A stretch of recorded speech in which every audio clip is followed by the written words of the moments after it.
Good evening, everybody, and a very happy and prosperous new year and a merry Xbox to you all.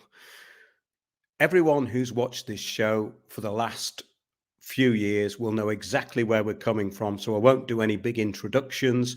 We've got some great guests on tonight. I don't usually actually put out shows which are spontaneous with no evidence behind them. I usually put out shows which are about many things but compressed into very simple to kind of absorb facts. That's really what I put out. So what we're going to do tonight is have a bit of a chat. And people have asking me to do this for quite a long time. Hey, great, people are in. That's good. Yes, I was just checking because we were a bit late getting on air. First of all, I'd like to say that because of the things we're going to talk about tonight, I will probably erase this from YouTube quite quickly, but it will be available at windowsontheworld.net on our live shows page, which is where the Spreaker platform is. And do please subscribe to us on Odyssey and also Spreaker. And you can join us on Discord. Discord is brilliant because we have our own server on Discord. And if you get bored with the absolute monotonous rubbish on social media, you can join people of a like mind who are basically not spouting new age BS and hopium, but actually having a bit of a laugh and putting out real facts, because I think humor is incredibly important. So I'm going to bring in our guests tonight, and this is basic. Thank you, everybody who's in there already. And thanks a lot for everybody who supports the show.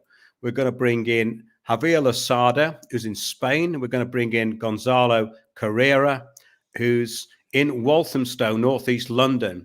And I think we've just lost Kieran Boyle, who's in Northern Ireland, and hopefully he'll be back in a minute. So hopefully, yes, Kieran's back in. Hello, Kieran.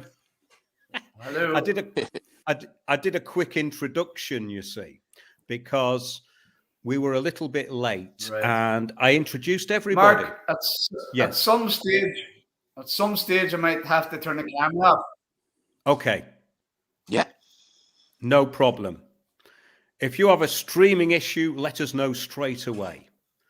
But otherwise, we can see and hear you. Yes, perfectly. Yeah. Perfectly. Yes. This is the most unrehearsed or unthought about show I've ever done, because I like to give people loads of info.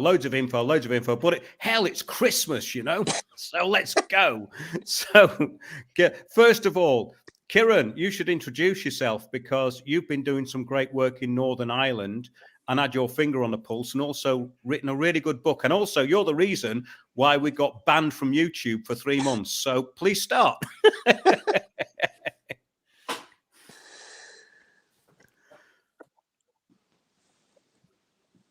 Did you hear that?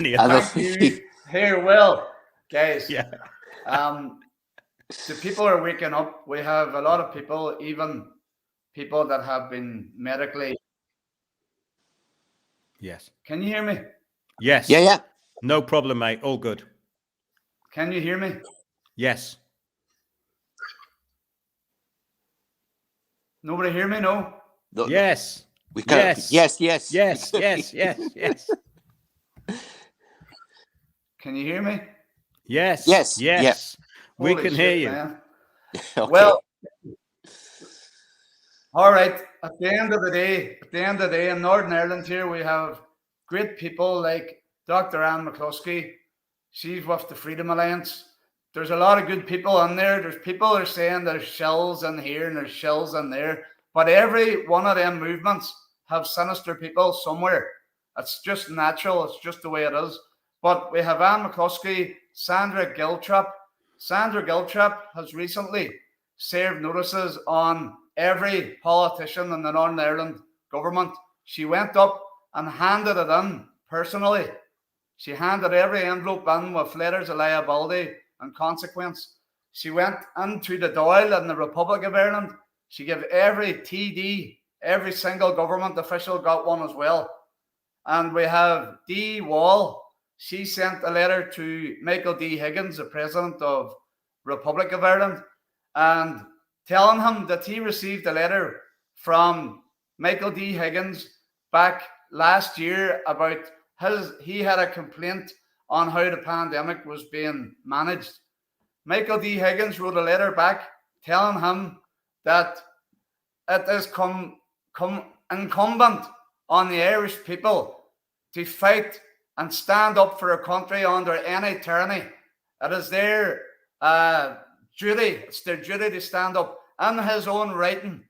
So this year now he's getting a letter to tell him to address the nation, tell the nation what's going on, or he's going to be held for contempt for everything that he's done eventually. He's broke every statute and law and history. He's broke every law. He's unmedically trained, and so is the health minister in the Republic of Ireland. They're not doctors. And they went and they signed off an agreement that brought discrimination and segregation into the Republic of Ireland. And that's... Oh, That's okay. I'll be back. okay. It's just a bit of a streaming issue. Very interesting. Yeah. And great update from Kieran there. That's why this is kind of important. You know, that's the whole point, that people don't know what's going on in different places. There are people bringing these actions. I'm skeptical about a lot of what's going on in the UK. But what I would say is that when people actually do properly hold these people personally liable, then there is an effect. And it goes back to, here, he's back again. Hi, Kieran, you're back again. Carry on. We got that. Hello? Yeah, carry on. We got that. We got up to about Where was it? 30 seconds ago. So, you were talking about the papers and everything else. Well, we got most of it. So he has been given a letter with all the links, all the statutes and laws and everything he broke, the acts that he broke, everything under the sun that's in there. Yeah. Yes. Yeah, exactly. Now, I think that's very interesting because I haven't heard too much about what's been going on in Northern Ireland, which is why I thought it'd be good to bring all this together. Okay. We have, so yes. Behind the scenes, there were the Freedom Alliance, Dr. Anne McCluskey, and other experts.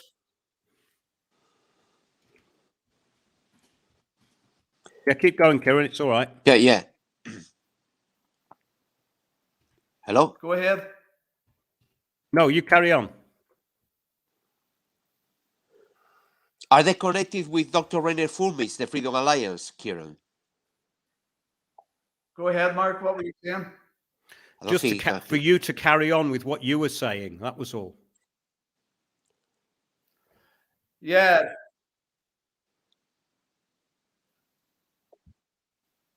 I think there is It keeps delay. freezing on me, so that's what it is. Okay, just carry on. Dr. Anne McCluskey is the most in your face. She is out there everywhere, meeting up with other experts. People are coming together. They're starting to form. They're forming specialist groups, and they're sending all the evidence and letters. They're looking to do lawsuits. They're flat out bringing criminal charges everywhere. So we're now waiting. We're kind of waiting on resignations from politicians after they received the letter of consequence and the evidence, and they were pointed out that they broke the law. They're treasonous. They're letting their country down and their flag down. All this. So we're hoping that people will resign. There's one guy that's challenging it. He's called Sammy. What do you call him? Sammy Wilson. Sammy Wilson's a DUP loyalist.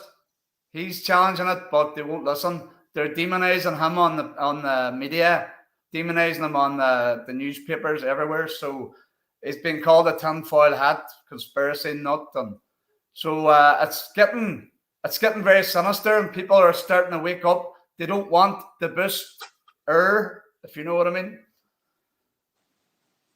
Yeah, that's great, Kieran, because people need to know this. Now, what we have in the UK generally is you get these sort of whistleblower people handing in documents. But I think in the case that Kieran's been talking about, it's a lot more powerful, and that's what needs to happen.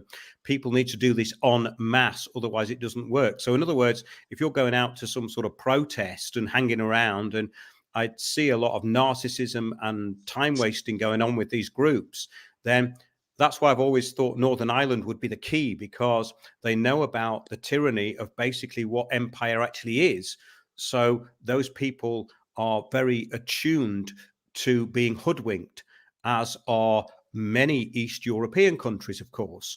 So I think the key to this is to know how it all works. Kieran's back in the stream again, just going to add him. But I think the key to this is to know how it works. And under this system of communitarianism, which Kieran has just described, it means that anybody who steps outside the official narrative is demonized, they're discriminated against as right-wing or hate-filled, and all the rest of the crap that they come across with on the excuse of diversity, which is, of course, a divide and rule system under this new communitarian plan, which most people who listen to this show would know about. However, the big problem is not a lot of people know how that works.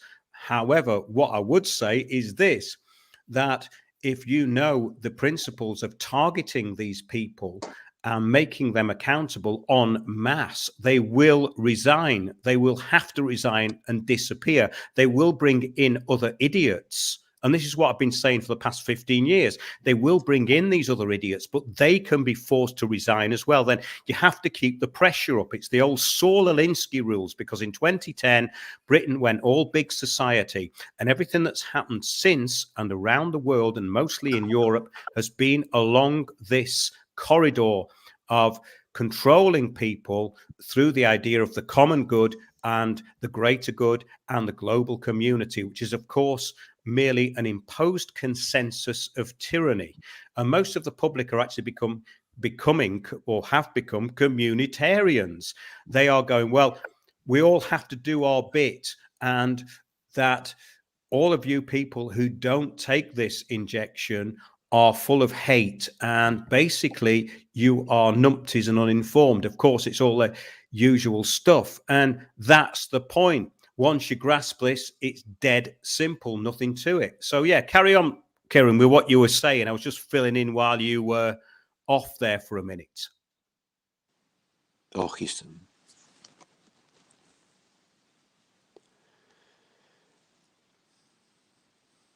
Yeah, seems to have a bit of a problem there, but never mind. That's okay.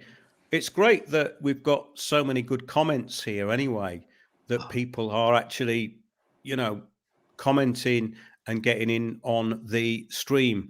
The reason I don't do many of these sort of things is because, as I say, over the years, we've put out all the information.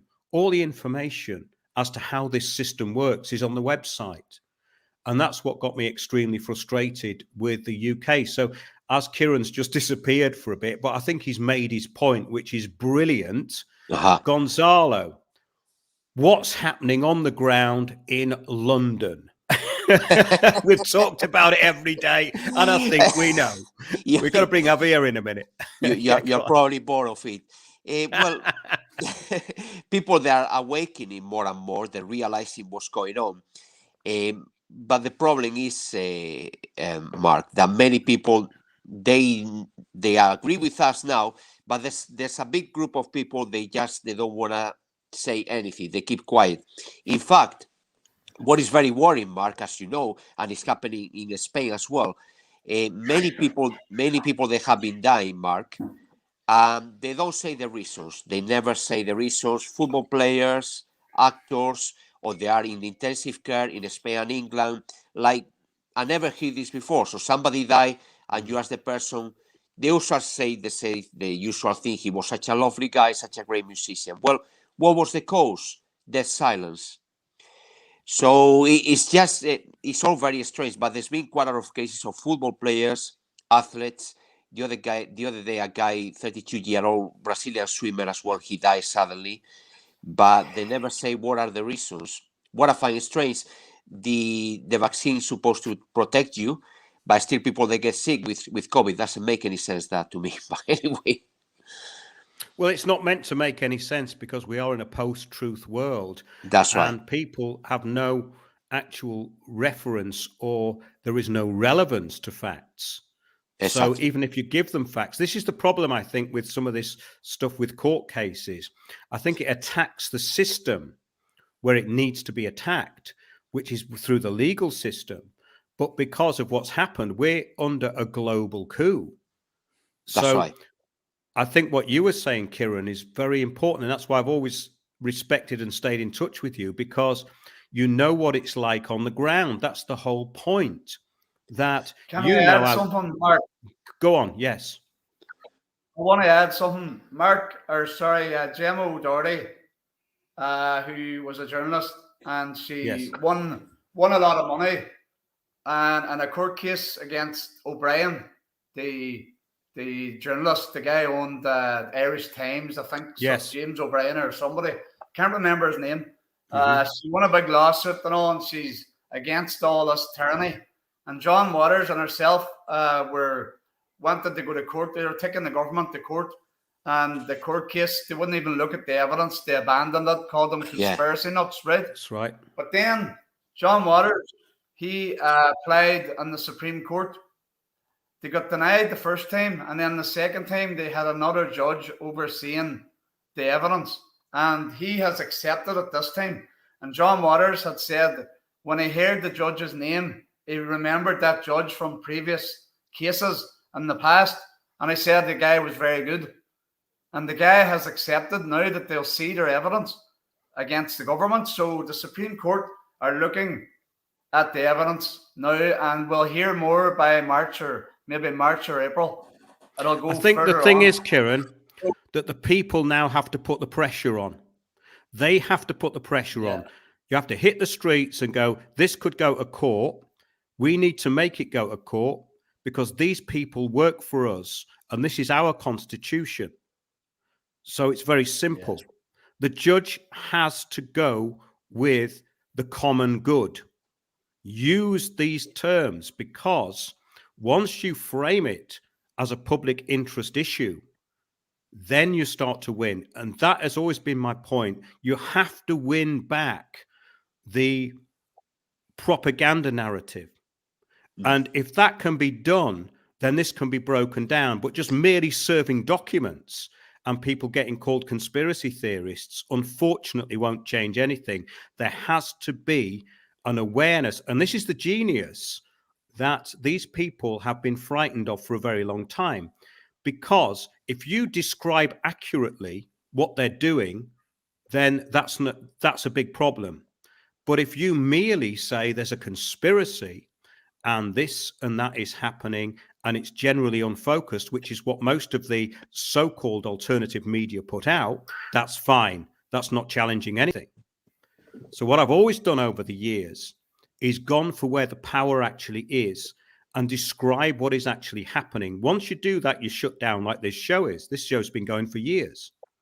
Absolutely shut down. Even the people within the so-called alternative media will call this a shill site because they are a hive mind of people. And this is the problem I'm talking about. Communitarianism doesn't just cover the people who they say are sheep or unawake. It covers everything. It covers the people who think that they are awake but aren't. And that is the key. So if you can get public opinion to back that up, that is powerful, I think. Do you want to respond, Kieran? Yeah, cheers.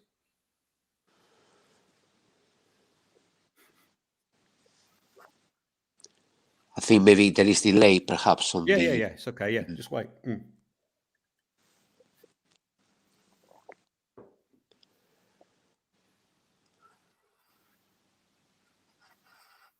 Yeah.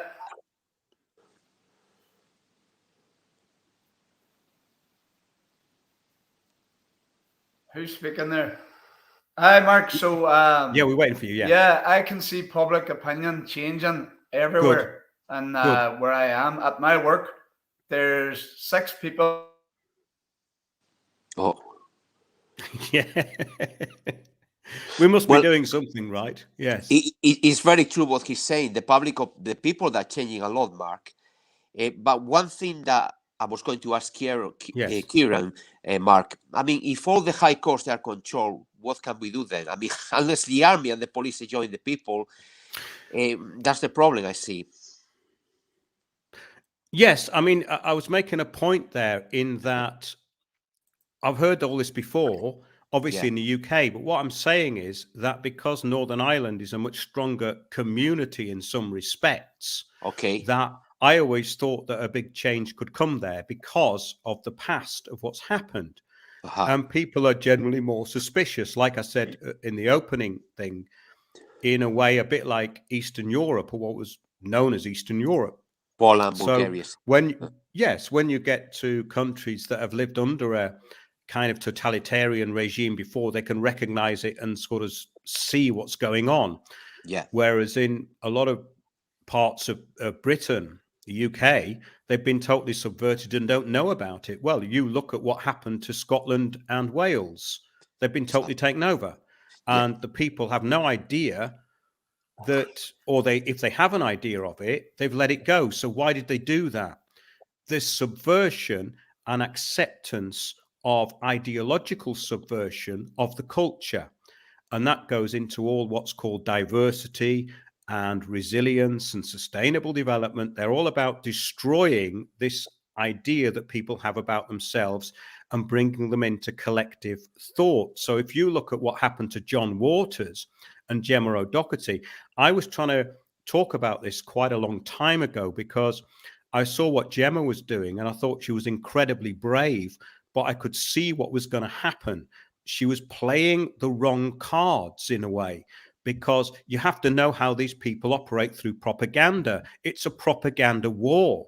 So in other words, if you fall into their traps, you will be deemed to be what they want you to be, which is, I mean, it's incredible what happened to me when I went to Fairborn in North Wales to warn them that, or to advise them that the world's leading expert in sea levels would represent them in court over the fact that they had to decommission, right? What they said about me was that I was exploiting them, or not what the people said about me, but what the propagandists said. And it went into the newspapers that I was some kind of conspiracy theorists. I mean, I've covered this in our show called The Fact Killers, and you can go and see it on windowsontheworld.net. Just put all that in, Fairborn and all the rest of it. But the point I'm trying to make is this, that it's a propaganda war. It has nothing to do with facts anymore. It's a psychological So it doesn't war. matter how many facts you've got. Yeah. Unless you know how to present it and get the public on your side, then you're wasting your time. And we haven't got any time to waste. And that's why I've got no time for most of this so-called alternative media, because they big themselves up with hopium. They bring on their mates who are talking BS, and then nothing happens. They sit on the fence as well. They want to try to be with both sides, and that doesn't go nowhere at all whatsoever, as you know, Mark. Yeah, well, that's what we were talking about. We're talking about that's gatekeeping, but that's people like, there's loads of those. There's GB News. There's that Alex Belfield guy who's come along, the voice of reason, when he's not actually addressing the real problem, so he gets loads of hits.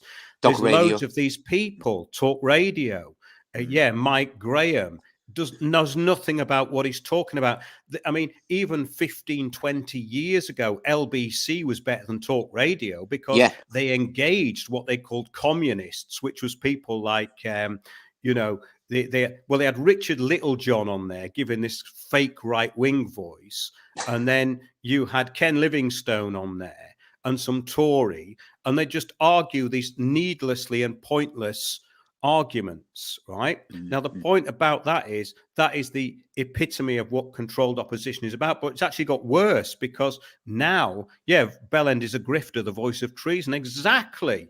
I mean, but the thing is that these people come up and all they're doing is ripping off the public. They're ripping off the public. So basically, they promote themselves as the voice of reason. Well, what voice? He's not saying anything about anything. He's not attacking where the power actually comes from. So it's the same with all of those things. And that's what I'm trying to say here. And we have done in the last couple of shows, because unless you attack, and what Kieran's brought in tonight, which is brilliant, is the fact that all of these people have now been served. But the main point is the people have to get behind that and hold them to account, and not through these fake bloody groups on Facebook and all that, because they're all controlled. They have to do it individually, but collectively. And that's what I've always said. Not only 20 people, it has to be all the opposition. Otherwise, it's just, if you tell people, yes, we're going to do the job for you, just stay at home, don't worry about it, it's going to be brilliant.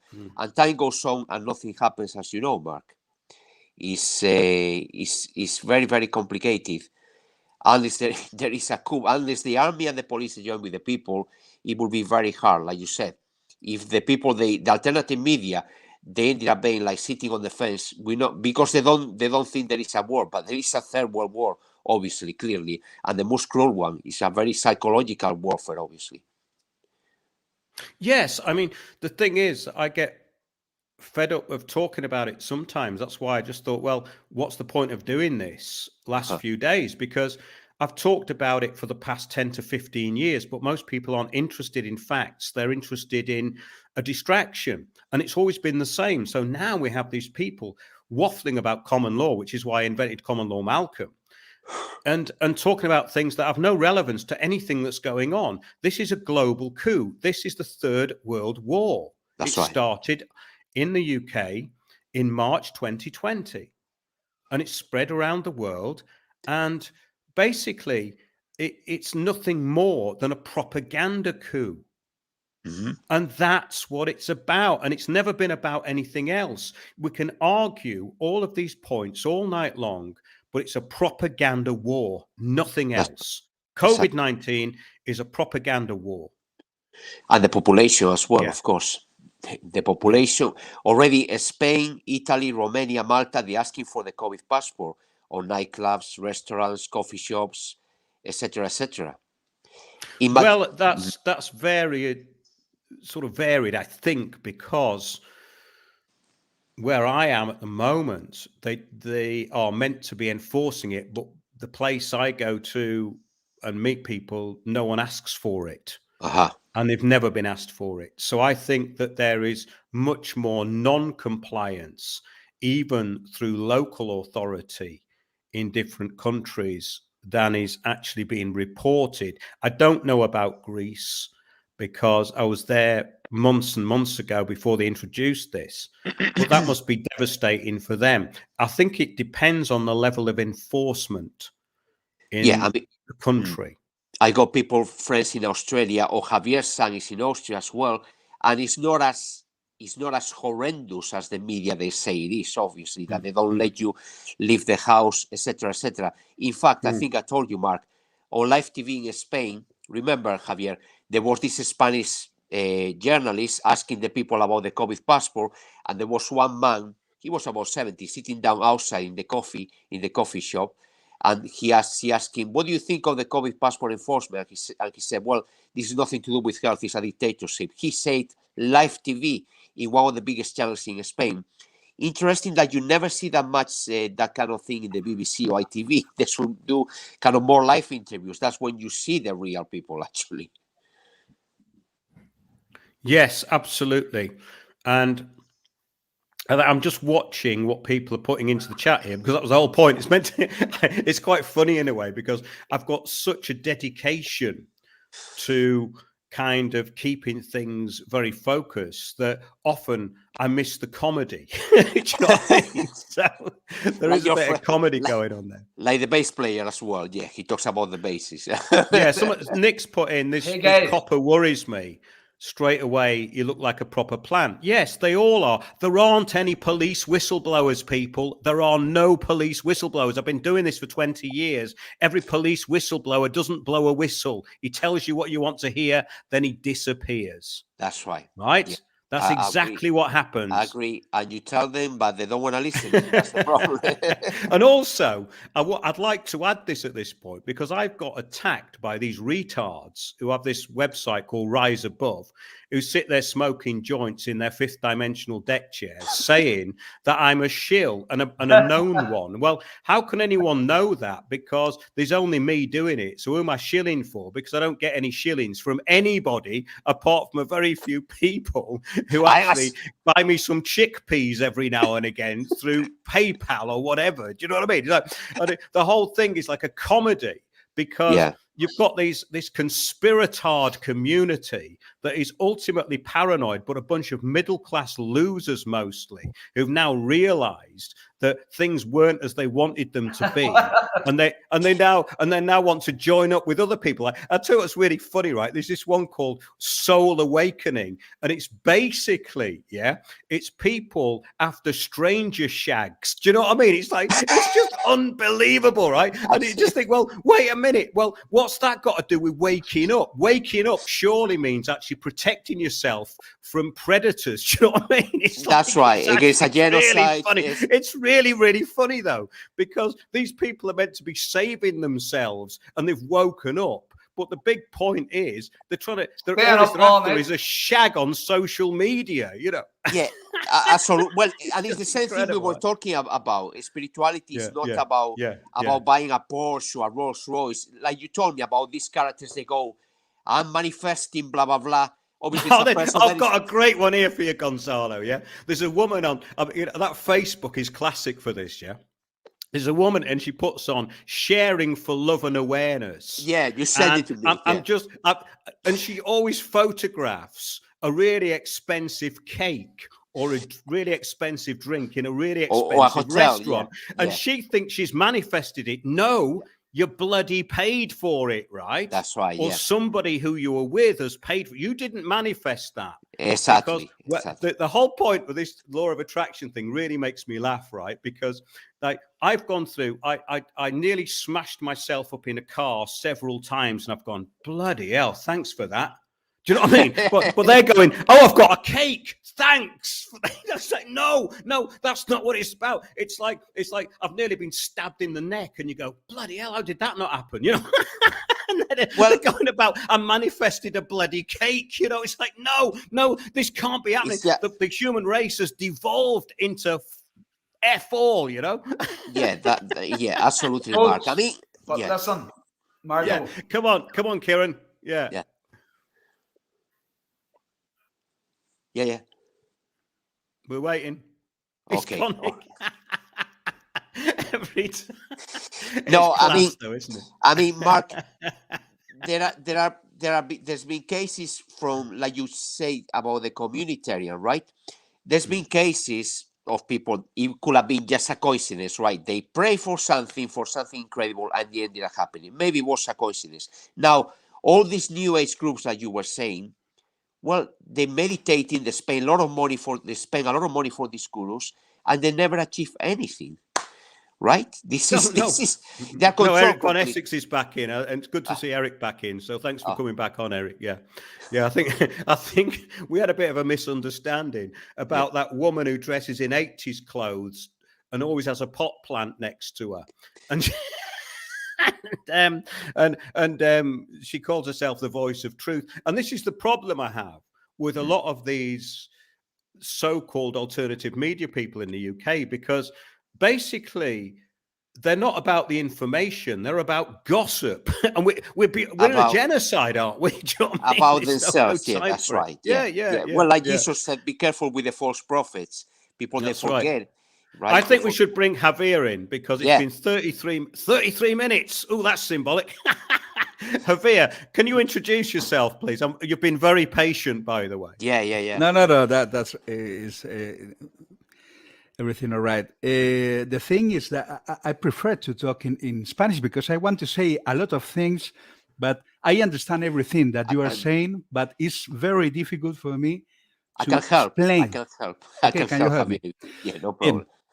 Bueno, yo os estoy oyendo y estoy viendo como que tenemos una especie de similitud totalmente en cualquiera de los países, ¿no? O sea, lo que está ocurriendo, aunque ya sabemos que es una cuestión absolutamente global, la única diferencia que existe entre un país y otro finalmente es el temperamento de la gente de ese país. El carácter, pero estamos sufriendo exactamente lo mismo. Absolutely. Mark, Javier is saying he's fascinated listening about Ireland, UK, Bulgaria, Romania, etc. but he's saying it's interesting to see the global coup is going on exactly the same everywhere worldwide, but he's saying it's interesting to see how the individuals of all the different countries, how they kind of reacting towards the global coup. Let's say the Spanish, they react on a very different way from the English, from the Irish, from the Italians, from the Germans. So it's interesting to see, because Javier, like me, we talk with people from all over the place, from different countries, and it's very interesting how some countries, they are very, very compliant, but other ones, they wouldn't put up with it, basically. Sí, y además, yo creo que todas las implementaciones que se están haciendo, todas las restricciones están, básicamente, lo sabemos, nosotros lo sabemos. La gente no lo entiende, pero nosotros sí sabemos que provienen de un sitio, de una cúpula estelar o como quieras llamarla, ¿no? Y es curiosísimo porque la gente se ha sentado en un sitio muy cómodo sin darse cuenta de lo que está ocurriendo, y están avanzando tan rápido, y la gente está despertando tan lenta, que realmente llegaremos a un punto en el que no sabemos si esto lo vamos a poder parar o no. Yes, Javier is very concerned, Mark, because although there is a big group of people, maybe in each country, 20% or 15%, that we know what's going on, there is an elite, let's say United Nations, Rockefeller, Rothschild, they are dictating ridiculous rules. It's nothing to do with a virus, and he's very concerned because things, they kind of going very fast every year. The restrictions, the lockdowns, all the stuff, all the medical stuff, etc. And Javier is worrying because many people still, they are compliant, and he's scared that in the end, there's not going to be many people to resist, actually. Lo And que that's sí es, one of the... Yeah, sorry, go on. No, lo que sí es verdad es que yo estoy viendo en estos últimos días realmente un cambio que a mí me cuesta casi creerlo. Hoy, en un programa de mainstream totalmente, estaban hablando precisamente de todo esto que estamos hablando nosotros. Una cadena mainstream que era la 4, ¿no? Y hay un artículo que os lo puedo enviar y se puede traducir. Oh, yes, La Razón, sí. Did you see? Yeah, sorry, yeah. Sí, aquí lo que ocurre, obviamente, es que cuando el dinero se mueve, la gente calla. O sea, cuando se paga a la gente, a los medios para callar, ellos callan. Cuando el dinero empieza a escasear, entonces comienzan como a hablar un poco. Y eso a mí me da una esperanza, ¿no? Porque digo, bueno, es que el dinero no va a durar siempre, ¿no? Y probablemente empiecen a resurgir realmente la verdad, ¿no? Que es lo que nosotros sabemos. Yeah, it's very interesting what Javier said, Mark, that in the mainstream media in Spain, newspapers and TVs, they start talking that it doesn't make sense at all. There's no proof of Omicron, that it seems to be something political behind this. They never go to the main point. We know what is the population. But it's interesting, like I told you, I saw with my own eyes. There was an article as well in a newspaper, really big newspaper. It's like the Telegraph, the equivalent of the Telegraph in Spain. They are saying this is becoming like a communist or Nazi dictatorship. You know what is that? But anyway, he said something. I saw it with my eyes on that Spanish TV channel. They were doing an interview to the people in the streets and in this coffee shop, and many people, they say this is just it's nothing to do with a virus or health. It's just a dictatorship they want to impose on us. But he's saying in Spain, he's saying maybe the government doesn't want to pay as much money as before to the mainstream media. Maybe when the money disappear, people, they will start talking when they don't have no furlough, they're not able to pay the mortgages, etc., etc.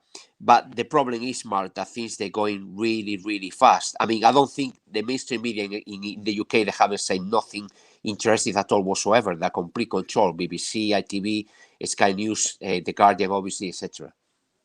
Y ya por último, está ocurriendo una cosa muy curiosa. Yo me imagino que también está ocurriendo en otros países. Sé que en Alemania, sé que en Austria están empezando a pensar en sacar para ayudar a las inyecciones al ejército. Ok. Esto, no, es que ya lo han dicho también. Esto es también en base al dinero que ellos están dando al ejército. El ejército ha estado bastante maltratado en España a nivel económico. Y si este dinero que les están dando les calla la boca, pues el último bastión en el que yo confiaría como persona, como ser humano y como ser natural sería el ejército. Espero que esto no nos traiga las consecuencias contrarias. ¿Entiendes, no?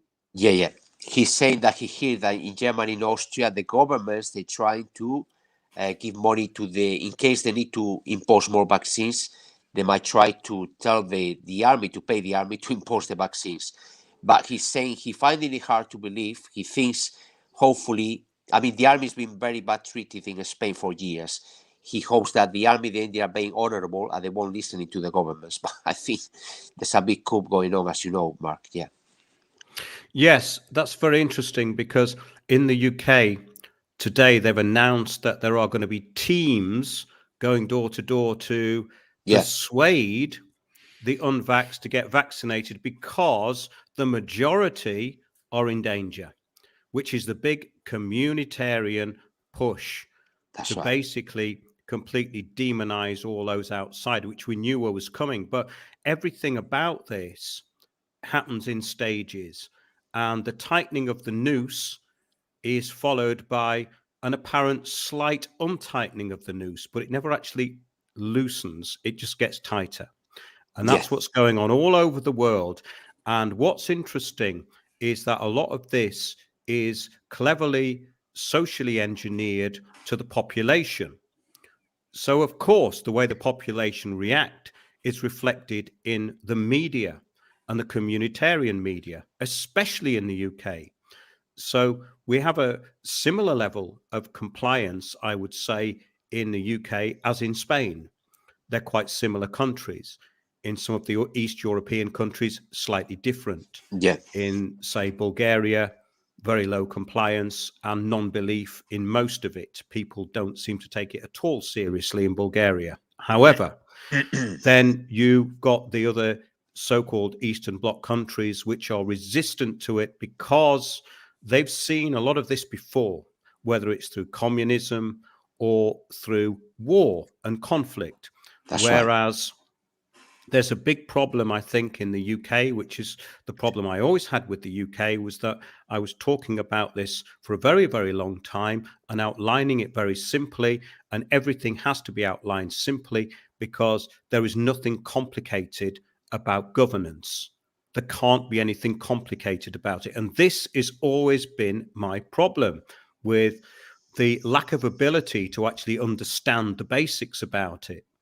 So, yeah, it's very interesting that you're saying that it goes down to the same thing in that what the whole thing is about is to get to that tipping point where all of those who have been vaccinated, and even if they may have doubts about what they've done, they will still back up the official story because it's then their story. That's how it works. So once you've basically given yourself over to it, then it's your story.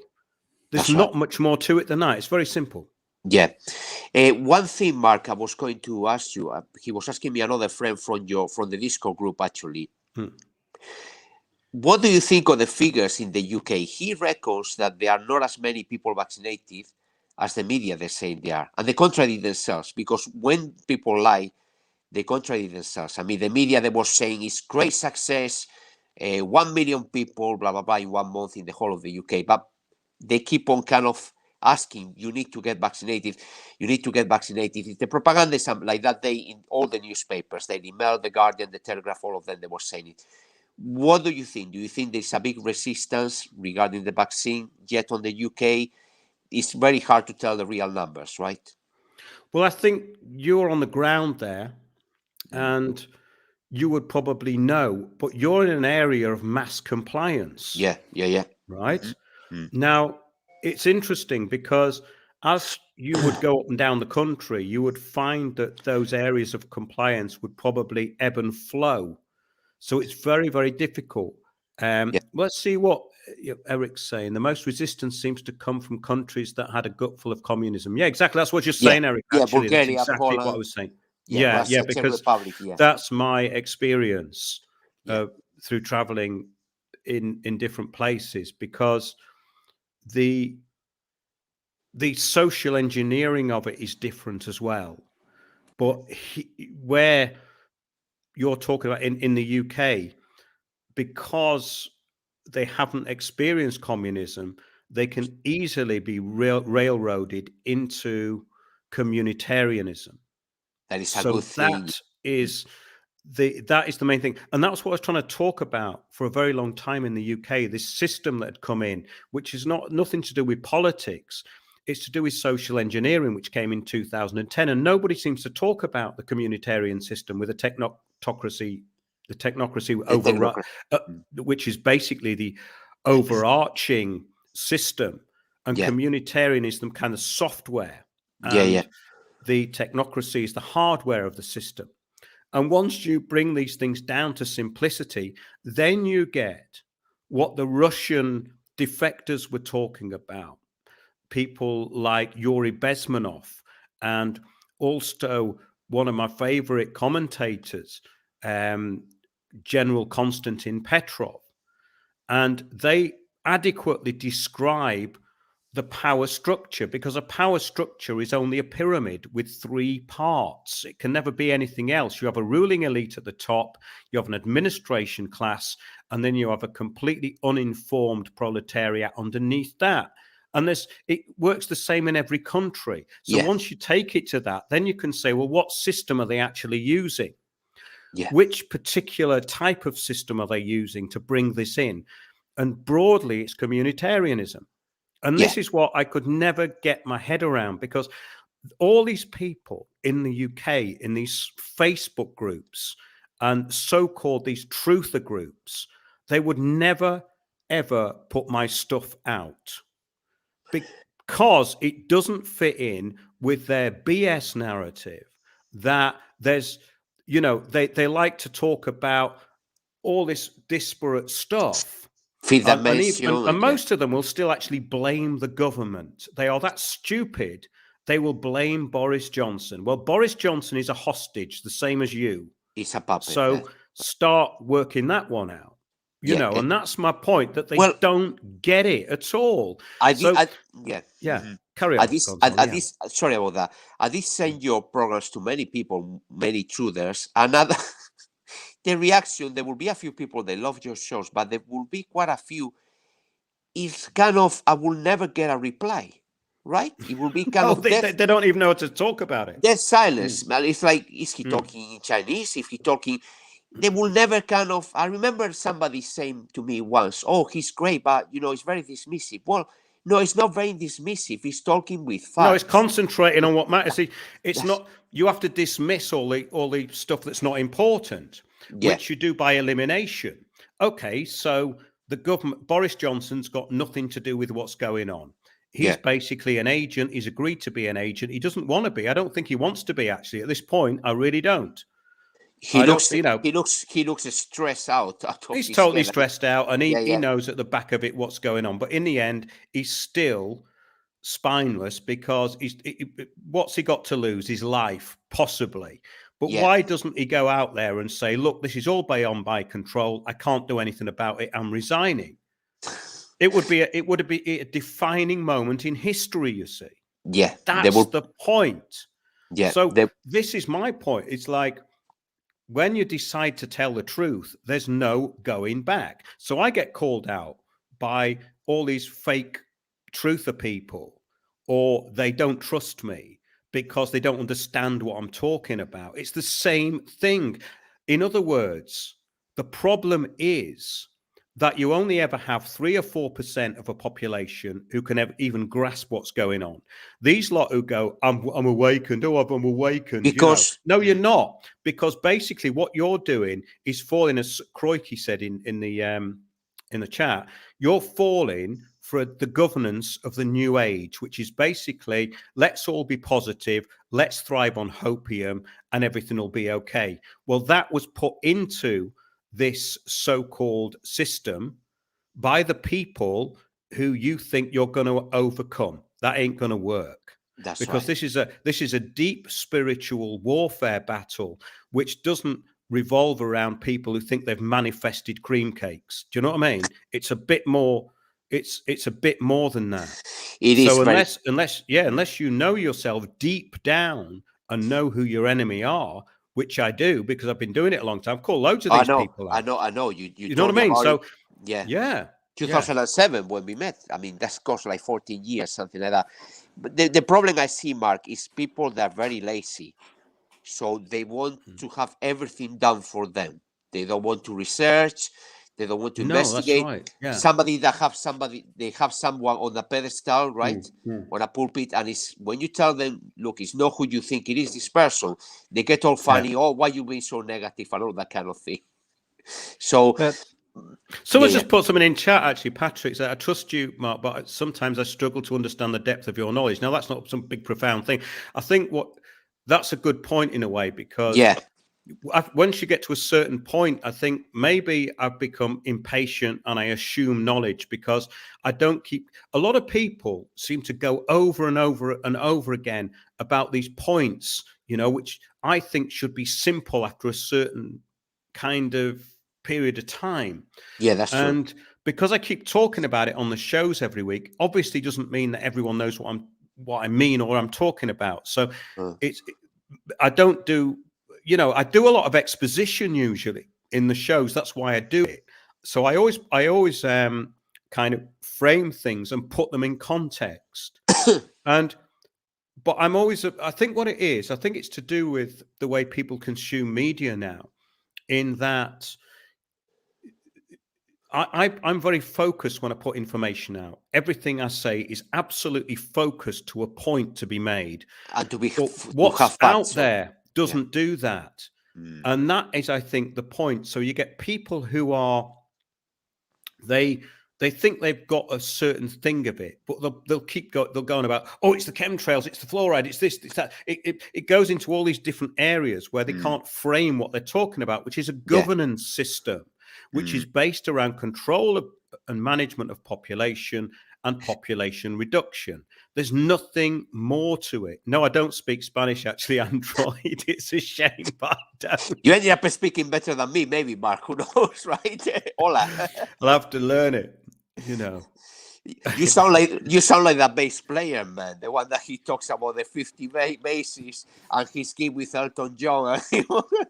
I hope I'm not that boring. I mean, we've been talking. I think that's a good point, because we were talking about this cult of narcissism, really. We've done loads of shows. So when you've got the cult of narcissism, along with the fact killers, which is what we've talked about in the last couple of shows, the people who'd actually kill the facts because they basically shoot the messenger. Then you combine that with narcissism, the rise of narcissism, and that's all to do with social media. So what you'll see is you'll get these live streams, right? So when I go live, I go, right, guys, we're on. We've got Kieran there. We've got blah, blah, blah, blah, blah, blah, blah. I want to frame everything, get on with it. They'll go, just waiting for a few people to come on.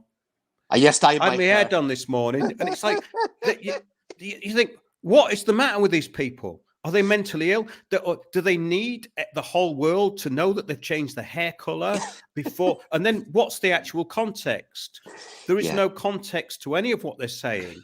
And then they'll put you on to somebody who's an absolute approved government agent of BS, like that stupid lawyer, so-called lawyer, who's going around misleading people, which I addressed the other day, who was framing the anti-vaxxer thing and comparing it to people who were in a criminal mental institution, which has got nothing to do with what she was talking about whatsoever, because those people have given up their rights already because of what's happened to them through the state, right? Now, then they'll listen to these complete BS merchants who are leading them nowhere. But when you put out something in front of them that is factual and clear, they will absolutely ignore it as no, it's not there. And I can never get over that, ever. It's true. Mark, would you like to ask Javier about his friend Carlos from... Sorry, go on. Well, Javier, yeah. No, me gustaría, ahora que estamos hablando precisamente de esto, que es estamos sufriendo una transformación global, ¿no? Eso es evidente. Esa transformación global puede ir en una dirección donde ellos quieren That's o en right. una dirección que sea favorable a nosotros, ¿no? Uh-huh. Pero lo que sí yo creo que está clarísimo, es que nunca va a ser como era. Yeah. Y yo creo que las personas que estamos cada día más despertando en esto, nos estamos viendo que va a ser imposible volver a confiar en los políticos. Claro. Ahora Yeah, se lo yeah. resumes, Yeah. Gonzalo. Yeah. En los Es muy políticos. Quiero fácil. decir, los partidos políticos no van a tener ninguna confianza para la gente que está aprendiendo la verdad en este sentido. ¿Qué opinión tenéis o qué opinión tiene Marc al respecto de cómo podría ser un futuro? ¿Cómo podría ser ese futuro? Porque yo no me lo imagino nunca más como partidos políticos, porque todos sabemos que están en el mismo sitio. A lo Todos. mejor, Izquierdas o derechas. a lo mejor tenemos, maybe we should have Franco again. Maybe. Well, this is an interesting point, you see, because we brought this up, didn't we, Gonzalo, about this. Did you understand what I told? No. Did you understand what he said? No. Explain it to the listeners as well. I think that would be good. I will be very quick. So what Javier is telling me is he's very concerned as well. Obviously, we're suffering a huge global transformation, right? And he's saying that he's concerned that it might never happen. We will never, even if things they go back to, there is some kind of a huge awakening. It's gonna be so difficult to go back to the good old days. It will never be like it used to be. He's saying on a positive note, places like Spain, Ireland, UK, Germany, Italy, France, USA, Canada, Australia, he feels that it's been such an incredible, horrendous thing what they done these people, crashing the economy, depopulating, etc. He is saying people, hopefully, it will reach a point they won't have any faith, any confidence whatsoever in the governments. Not at all. In the political whole point, party. because that's right. how world government comes about. Because what they want to happen is people to blame the individual government for what's going on, because they're just puppets. That's the distraction. Global governance has nothing to do with national governance. And that's what I've been talking about for 15 years at least. Longer, actually. He's saying, point is, yes. Go on. Sorry, Mark. He's saying that maybe we should finish with the political parties, but how can we do that? Because we cannot trust any of them. They are just communitarians. No, whatever. They are all the same. They are all the same. Yeah, that's right. Yeah.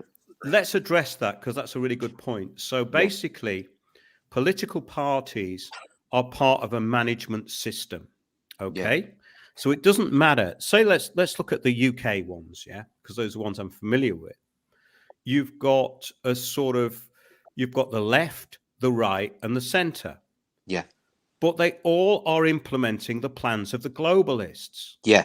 So it doesn't matter which one you vote for. Then you've got the Green Party, which is actually worse than any of the other three, because they would impose much worse and draconian legislation much quicker.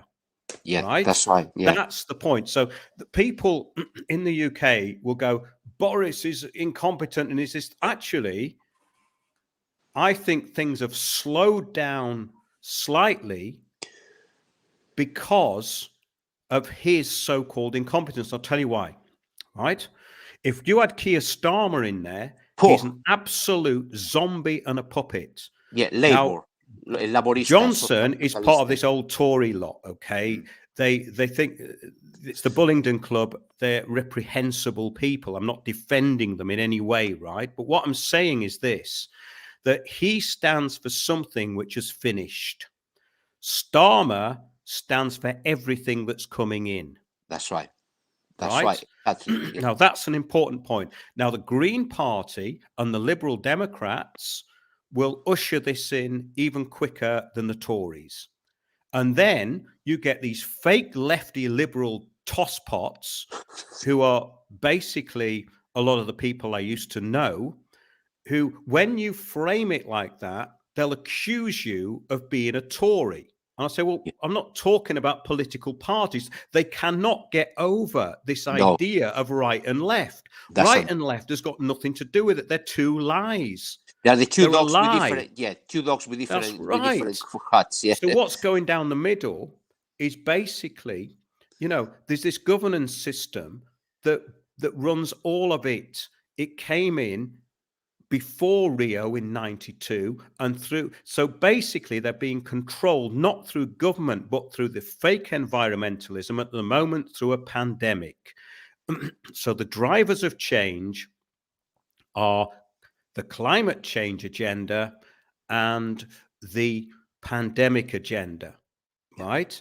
Those are the things that control governance on the planet at the moment. The left and right has nothing to do with anything. They are puppets, yeah, that's right. Whatever the liberals. Did you understand, Javier? Yeah? yeah. No, two wings of the same bird. No te escucho. I can't hear. Yes, okay, yes. Yeah, that's better. Sorry. Lovely. Yes, yeah. I think that's what he's trying to say, actually. I just kind of expanded on it in this kind of way. But I think that is such an interesting perspective that most people don't get. They keep. This is why I cannot even look at what these ex-friends of mine say, because they will, if you bring up something which is to do with global policy, they will then, because you're not agreeing with their fake lefty BS deluded viewpoint, will then call you a Tory, which doesn't make any sense. Far right, exactly. Mark, they told me that in Walthamstow. They told me, you sound like a far right guy. You sound like Donald Trump, Nigel Farage. Yeah. And I vote for Brexit as well. Because they haven't got the reference points to think outside what they've been given. Yeah, they're like which puppets, is how it works. Yeah, that's right, Mark. I mean, remember that lie one and lie two. Remember that lovely. I mean, she seems to be a lovely lady, but it's nothing to do with the problem. It was a black lady, Labour. I forgot her name. She was calling at the parliament. She was calling Boris a liar. And everyone, all the kind of truthers, all the awakening people, what a heroine, she's brilliant. Well, don't you realize this poor girl, she probably is a lovely mom, she's a lovely lady, but if she was to be on power, she will be enforcing harder lockdowns than Boris. They don't really understand at all, Mark, these people, right? No, I think that big delusion with Corbyn as well was really a good way of actually exposing that, because when you look at the stuff that's posted or gets posted for Jeremy Corbyn, it's completely Agenda 2030, and the man is a clueless idiot. He's a clueless idiot. He came across as though he knew what he was talking about for a very short period of time, and of course he got attacked because basically the extreme right wing that runs Britain did not want him in power. Let's just leave it at that. Yeah, simple as that. That's right. Mark, would you like to ask Javier something about his friend that suddenly passed away, Carlos? Yes, this is very concerning, and we're going to get now on to what's happening with the injection schedule and this person who passed away recently. So, Gonzalo, it was one of these sort of promoted bands, wasn't it? And they were quite famous. Tell us about it. Yeah, it was an opera kind of pop band discovered by Mr. Simon Cowell. He's a great friend of yours, right, Mark?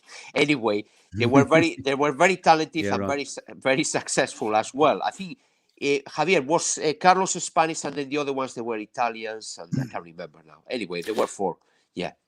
Sí, hay que tener en cuenta, hay que tener en cuenta que cuando muere un famoso, obviamente, pues se hace el vox populi y entonces todo el mundo habla de ello, ¿no? Cuando la cúpula lo quiere tapar, pues trata de taparlo. Pero quiero decir, es que detrás de un famoso que fallece o que tiene un efecto adverso a estas inyecciones, hay muchísimas personas que no son tan famosas que ya han fallecido y que ya han tenido estos efectos adversos, ¿no? Ayer, sin ir más lejos, dos futbolistas fallecieron en Canarias. Sí.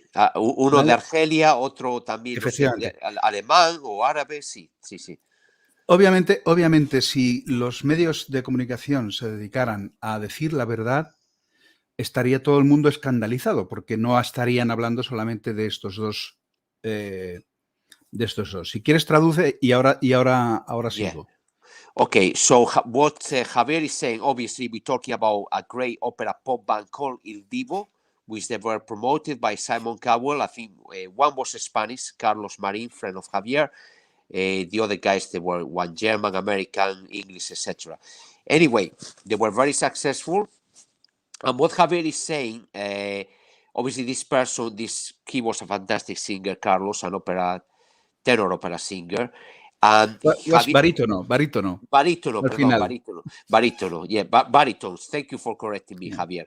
And what happened was basically, it's interesting to see when somebody very famous that could have been affected by something that is not saying what it is. They're saying he died of COVID, but apparently his wife and his sister, they're not agree on that note.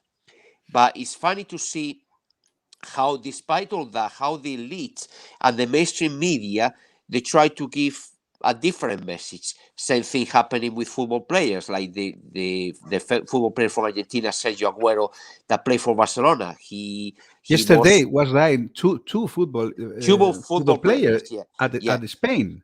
Yesterday, two. Yeah, that's right. Sergio Aguero, that played for Barcelona, had to quit football, and they say they ridiculed because they said he had heart problems, but they don't join the dots. He was kind of endorsing promoting vaccines for children, funny enough.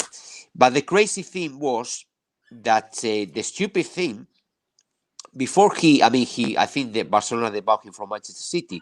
They were saying, well, he already had heart problems on Manchester City. I mean, who is going to be the idiot that is going to believe that a football club will buy 30 euro, will pay by 30 million euros for a guy that has heart problems? Nobody will believe that.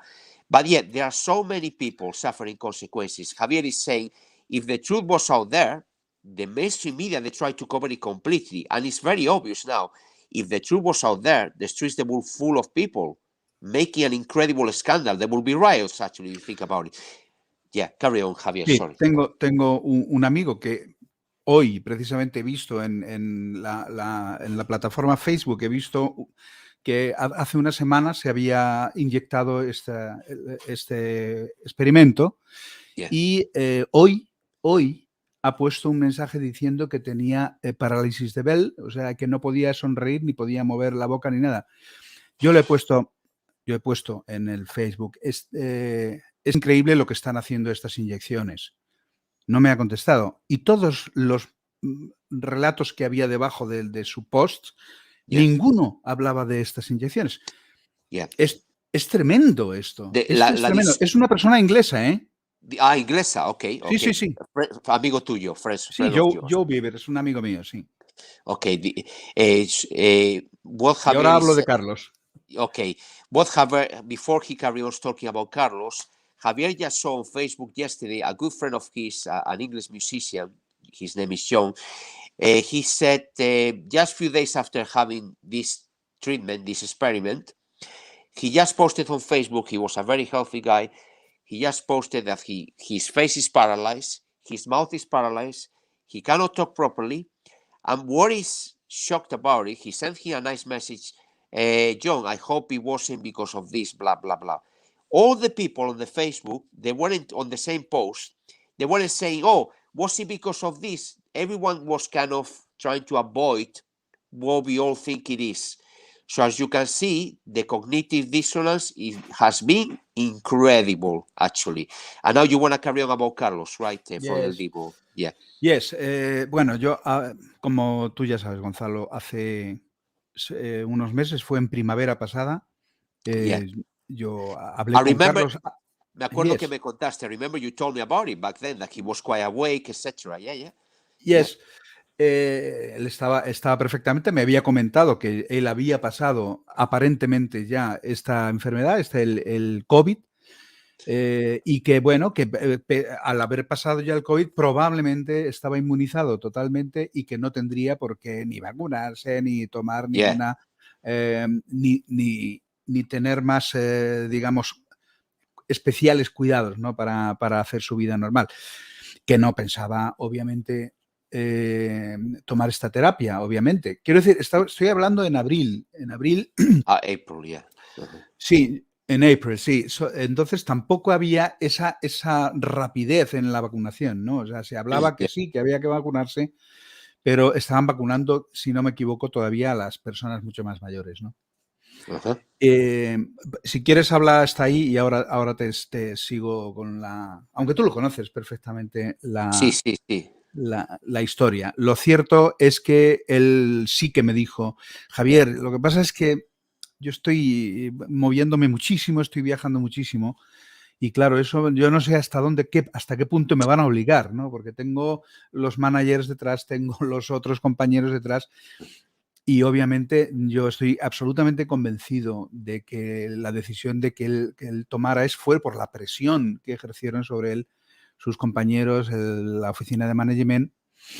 Y claro, yo he estado en grupos, yo sé cómo probablemente Claro, le sí. diría, oye, tío, o sea, tú te tienes que vacunar porque por ti no podemos estropear la gira de Estados Unidos, no podemos traer, ¿sabes? Pero él no le... Y me gustaría, igual que el otro día te comenté, Gonzalo, y que me gustaría que también a Marc se lo comentaras, que una de las cosas que a mí me gustaría ver ahora es qué manifestaciones están haciendo los compañeros que le presionaron de esa manera o el propio manager, porque creo que no ha dicho nada.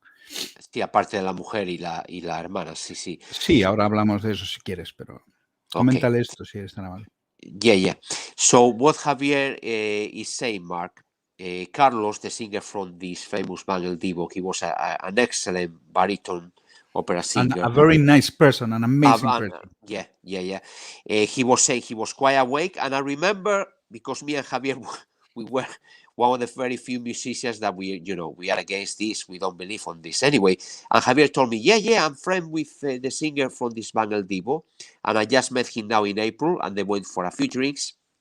And apparently back then, the experiment, this treatment wasn't as, they weren't imposing it so much. It was mainly on the elderly only. Carlos he said he had COVID.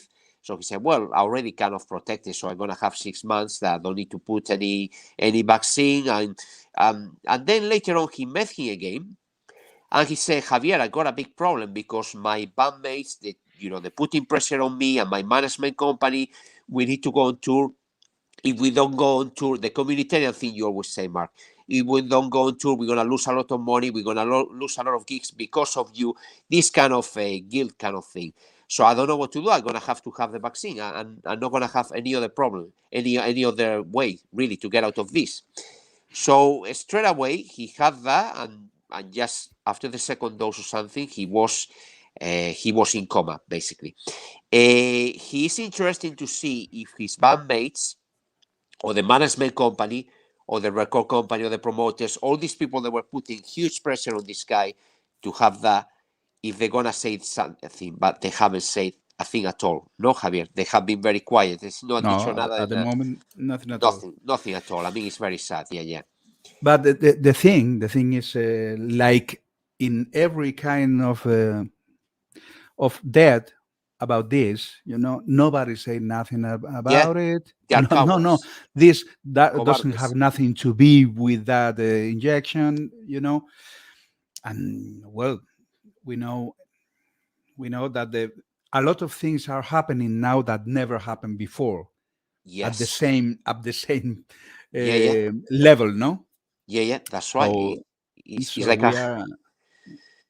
it's like a horror movie, yeah. I mean, people, they don't want to talk about this. They kind of have like I don't know if it is like I was telling Mark this morning, Javier. I don't know if I feel the Stockholm syndrome is so huge that people, not in this case Carlos' family, I'm talking about other cases, Javier. No hablo de Carlos, de la familia de Carlos, hablo de otros casos. Some other cases, no Carlos, because his family, they have supported him a lot and they were kind of telling the truth. But I see many cases of musicians, famous people, that the family or the friends, they wouldn't say a thing. They wouldn't dare to say, it could have been this, it could have been that. They just say, so-and-so has an accident, in the early morning has an accident, we're rushing to the hospital and he died. Well, my man died of kidney failure. This other guy could have died of cancer. Why this kind of mystery, right? And it's unbelievable how the mainstream media, they keep so quiet about it. I think this is a really important point, and one that I wanted to bring up, because it's this complete cognitive dissonance that people have. So in other words, they are absolutely petrified of this being true. Uh-huh. Because if it's true, then it destroys their belief in authority. And once that belief in authority is destroyed, then their lives, by their own definition and reference, are also destroyed. And that is a big part of the social engineering. And I think that is a huge and important part of the deception, which is never talked about. That people will defend this because they have become a part of it. And if they've been injected, they are invested in that belief. And even if people drop dead in front of them, it can't be that. And you see that in these sort of sci-fi dystopian movies, you know. And I think that's a really, really good point. And The Prisoner, etc. well, more than that, I mean, if you're talking about these sort of infiltration programs like V, you know. V. We talk about it. That's interesting. Actually, folks, you can see that on Odyssey. You can actually go to Odyssey, ODYSWE, where you can find our shows as well. And they've got all these old TV shows on there. And sometimes it's good to look back at that because, well, rather than read David Icke's The Matrix, The Children of the Matrix, you can just watch V because it's the same story. But it's a kind of interesting thing that where people's beliefs are invested. And a lot of these sort of dystopian sci-fi type movies really point that out, that once you've got the people hooked. The Invasion of the Ultra Bodies by Donald Sutherland, that was another work as well. Yeah, well, Invasion of the Body Snatchers as well, when people start changing it. And that's another thing that these things put across, is that people have changed. And I've heard from many people that those who've been injected have changed. And somebody I spoke to actually in another country, I knew him several years ago. He's a lawyer, and he was very keen on the social distancing and the masks thing when I went to see him. And I thought, this is crazy, because this fella never believed in anything to do with any government or the state. So why is he all of a sudden falling into line with this? And he had taken it upon himself almost like a habit of conduct, of good conduct, that you would have to do that. And because I didn't, and I wasn't worried about it, he immediately kind of formed a different opinion of me and didn't want to see me again, which is interesting, because that's where the social compliance comes in. And they are scared of the truth as well, Mark, clearly, obviously. Well, yes, but he said to me that he felt different, but he didn't define what that meant.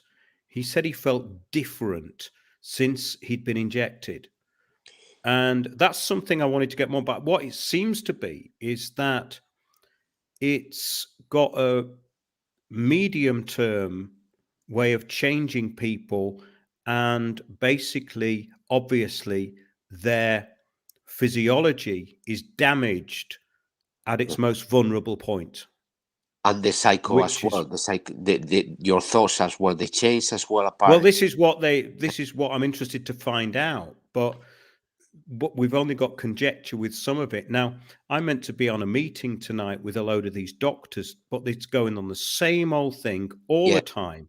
Yeah. And what Kieran, I think Kieran's back in, what Kieran was saying earlier on is quite interesting, because it's about is getting mass pressure on the target, which is exactly what the communitarian system does to us. It's victims, you see.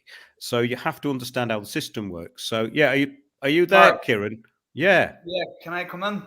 Please do. Yeah. Right, folks. Somebody wrote a very good comment earlier on in the video.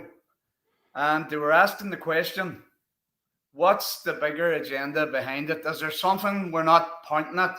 Is there something that people aren't mentioning? And I'm going to tell you what people are not talking about, right? This is what I am going to say. That this is my observation and what I think they're going to do. They're starting to leak. They leaked the videos of Boris Johnson, etc., having the parties, laughing at us. They showed they're leaking. They're deliberately leaking these things because to get rid of him to bring in Starmer ultimately, because Starmer's the ultimate puppet. Yeah, Mark, they want everybody to wake up, and when they wake up, they're going to bring in martial law probably. And if they bring in martial law, they can keep us at home and control us. Now, nobody's talking about that. Why do they? Well, actually, somebody did put it. Yeah, you're very true. Someone put it in the comments earlier on, and I was going to bring it up, but everything whizzes past so fast. But of course, they want that. That's the whole point of a great reset. Yeah, absolutely. Order out of chaos. Order out of chaos. And yes, because watch this. I think Cyber Polygon. They've showed us small parts of Cyber Polygon going on in certain countries, right? Yes. I thought they were going to do Cyber Polygon now at Christmas, but I was wrong. And this is what I think's going on. I think they're going to wake people up and scare them so much. People are going to understand about the vaccine. People are going to understand about the whole corruption and communism and fascism. And all of a sudden, they're going to hit them with Cyber Polygon, and they're going to knock off the internet. Nobody can communicate. Yes, of course. I mean, but it's a multifaceted war. In other words, that once you look at the algorithm of it, and there is an algorithm to what they're doing, because when that MP was murdered, David Amess, I said the week before there was going to be a murder of an MP. Yeah, I remember that. Yeah. Right? Now, that's right. The point is, you see, that once you are able to read this, because it's a program, they're running a program. Because what they're doing is they're tightening up, appearing to loosening off, then it gets tighter, then it gets tighter and tighter. It's just tightening up. So what they want it to look like is though there is actually some kind of natural phenomena going on, which of course there isn't. So once you know that there's no natural phenomena going on, there's no virus in the respect that they're talking about, then you're looking at a series of claims that are being made as you go along. And those claims are getting more and more bold all the time. And that's the point. Yes, they can knock off the internet and make internet too. This was talked about a long time ago, wasn't it?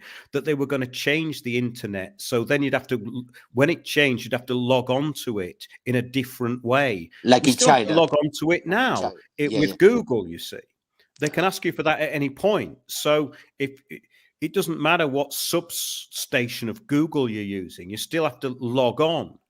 The passport will be used for everything. The passport, yeah, of course, you need the passport for this, you need it for that. They're going to do it so bad. They're going to try so hard to get people to go and take the inoculation. But what they need, Kieran, is they need the public to enforce it on the public. Because that's how it's done, by the moral majority. Do you want to explain this to Javier Gonzalo about this idea of the common good and the moral majority and all the rest of it that they're trying to impose? Yeah. I don't know if you, no sé si entendiste, Javier. I don't know if you understood.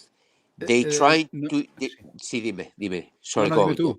Okay, they trying to impose the common good. Están imponiendo el comunitarismo. El comunismo es un tipo de comunismo.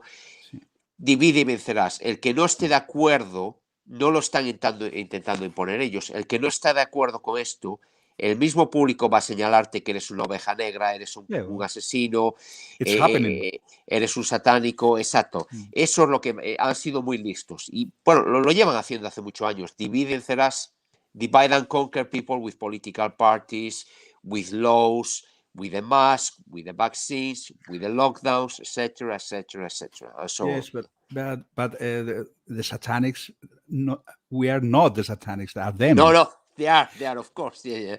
Because if you see in Spain, the Christmas lights in Spain in some places are cruces invertidas. I ¿cómo se saw dice? that. Yeah, Now that's a yeah. really That's good real. point, Javier, The because Antichrist. I saw that, the inverted crosses, It's very real, blatantly yeah. in a shopping centre. Can you Yeah. explain that? Because maybe many people didn't Yeah. see that. I didn't know Yeah. that Well, much. Yeah, that Javier. was in Granada, I think. Granada. Yeah. Yes, no. This is the Granada Ayuntamiento or The government of Granada. Council of Granada. Yeah. The Yes, Regional Council of Granada. they put There is- this kind of lights. So It's it's just not clear. the only it's not the only sign. If you go Well- to a commercial place and a supermarket, Commercial, yeah. a commercial place, I can see the Shopping heads center. of the cabras, la cabeza Mark. de una cabra. It's Yeah. symbolism. Yeah, the Symbolism, faces of the yeah, sheep. it's yeah. symbolism. Yeah. Yes. Look. And Yeah. Showing us. the eye of the eye, the Horus. triangle eye. The all-seeing eye. Yes. Yes, and you see this Right. at this all see it. behind. You see this aside of the Christmas thing. Well, Hmm. yeah. Of the Christmas kings, de los Reyes Magos, al lado. The three keys. está The three siempre- keys. You sí, see that something that is Sí. satanic next to the three keys. which everything supposed to be together. something holy. Everything Well, together. it's interesting that these people were obsessed with the Egyptian dynasties and this whole idea of this illuminated eye and all the rest of it. Then it The got eye of taken up to Horus. the 17th century and all the rest of it, and the Illuminati. And I'm not actually entirely sure whether these people are using that now basically to cover up things that are even worse. Yeah. Because I think that the way all that was pushed, especially in popular culture and rap music, all these rappers going on about it in this kind of banal way. The triangle, hip hop. Yeah. Yeah, well, do you know what I mean? So it's. I think that inversion of the cross is quite a serious point that they're making Serious. there. It It's a is very definitely. serious point. Yeah. People But- doesn't see like something, but no, well, it's a model. It's just a model like this. It's No, the declaration. People but- aren't very observant now, Javier. but They're No, not they are- observant. everybody of the walking, internet. everybody walking down Hey, these declaration lines, of war, folks. Declaration is. of war against Christianity. God, etc. against Exactly. Yes. I mean, look at the symbol, Kieran, and everyone, of the World Health Organization, the snake. I mean, the snake is like some kind of evil animal. Or, for example, when I used to go to the pharmacies in Spain, when you really nice kind of metallic gates, when you see the entrance, is the snake. It's a snake around the around a It's glass not that case. everywhere in every country. It's not like No, that? not here. No. Oh, But really? in the Spain World is Health- like that. Yeah. Since I was a child, I remember the symbol of the snake in all the pharmacies at the entrance. Yeah, that's to do with that. That Healing. goes back to ancient Greece, really. But the serpent Guys, was the symbol of some good wisdom. But news? go on. Sorry, go on. Do you want some Come on, good then. news, Mark? Yeah, Right. please. Yeah. Has anybody looked? Has Yeah, anybody looked at? Have you looked recently at Chris Whitty, at Tony Blair, at some of them health ministers? Have you looked at some of Bill Gates? Have you looked at their faces since last year? I've noticed they're getting very. They look really frail and sick looking. They look Yeah, like that's- they're yes. fucking getting ate alive. Right. The evil within them, the evil is eating the fuckers to death. Yeah, the Yes. Pope. The It's Pope, I eating them- noticed. it's eating them from Yeah, the It's a inside. good point, and I think you're right. I definitely think you're right. I mean, I try and stay away from abstracts, but that is very true. I mean, you can see that with Tony Blair. Well, you only have to look at him. It's quite interesting, actually, as a study to look at him It looks and like see Dracula. what's coming out of that. Well, Dracula was, actually His uncle. a pussycat compared to Yeah. he just looks like some horrible demon. Dracula at Yeah. least had well, I'm talking about Chris Lee playing Dracula, I suppose. I met him, as you know, Mark. I met him. Hello, how are you? Well, sure. Prince Charles has a good relationship. His family come from that serial killer. That Yeah. what do you call him? Vlad Dracula or whatever. Vlad the Impaler. Well, Blood Vlad taps, the yeah. Impaler was basically a good Yeah. sort of propagandist, because if you look at what he did, it seemed to have worked. It frightened his enemies. So he was a good war propagandist. But when you actually look at the history of the thing with blood, it's quite interesting that even on a kind of smaller scale to that, when these children of the aristocracy, not the aristocracy have gone now in the UK, of course, they were so stupid they let everybody come in, starting with the Normans, taking everything they had off them and rewriting their law system. So what sort of aristocracy were they? Bloody stupid. And Boris Johnson's the last one of those, by the way. They're the last sort of ones of those, you know. They're so arrogant and stupid that they had everything taken off them. And he's going, now, I didn't know this would happen. Well, of course, because you came from empire, but now it's that there was nationalists. Now that then they were internationalists. Now they're globalists. You're not included anymore. You're not important. You're part of an operating system. So get lost. Yeah. But it's interesting because that bloodying of the children with the fox hunt, that's quite an interesting one as well, because it all goes back to blood and it goes back to the anointing. So all this stuff it's kind of interesting to a point, but it basically goes back to how do you appease your God? You know, if you go to say Hindu countries, they will sacrifice many animals to appease Kali or different gods. Kali, sorry. And the point is that this just is paganism, and then you've got neo-paganism, which tends to think that it has nothing to do with the older paganism. But paganism was, I mean, if you look at basically most religions are about having an altar, a sacrifice, and a Messiah. And if they haven't, it's like Judaism. Judaism needs a temple, an altar with sacrifice, and a Messiah. Without those things, it's not Judaism. Without those things, it's not many things. You see what I mean? The whole point of religion is about that. So when you go back to this idea of sacrifice, then you're getting into much bigger areas, which go into demonology, which goes into belief systems, which the British aristocracy particularly bought into, which is why you've got those Hammer horror films, because those things did happen in those big country houses. Now, this is, again, you know, what we can go into this now, and I find it fascinating because I studied it for a very, very long time. But basically, to keep it simple, it's a management system to control people. How do you control people? Through fear. Very simple. That's where a lot of sacrifice comes from. Yeah, psychology. That's what these, you know, a lot of these death cults in the past were all about. They, you know, in South America, basically, the step pyramids were to throw the sacrifice down Mexico. On that. In Mexico. So, having studied all that, has anything really changed? No.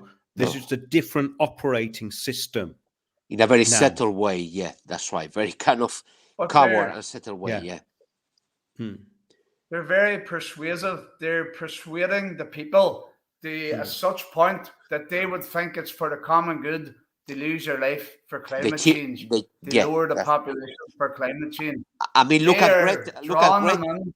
Look at Greta. Greta is a complete puppet. She's like a heroine for people that they go to study. I think that's a sick joke, you see. That is almost like a sacrifice, right? Because she's obviously completely disabled as a person, right?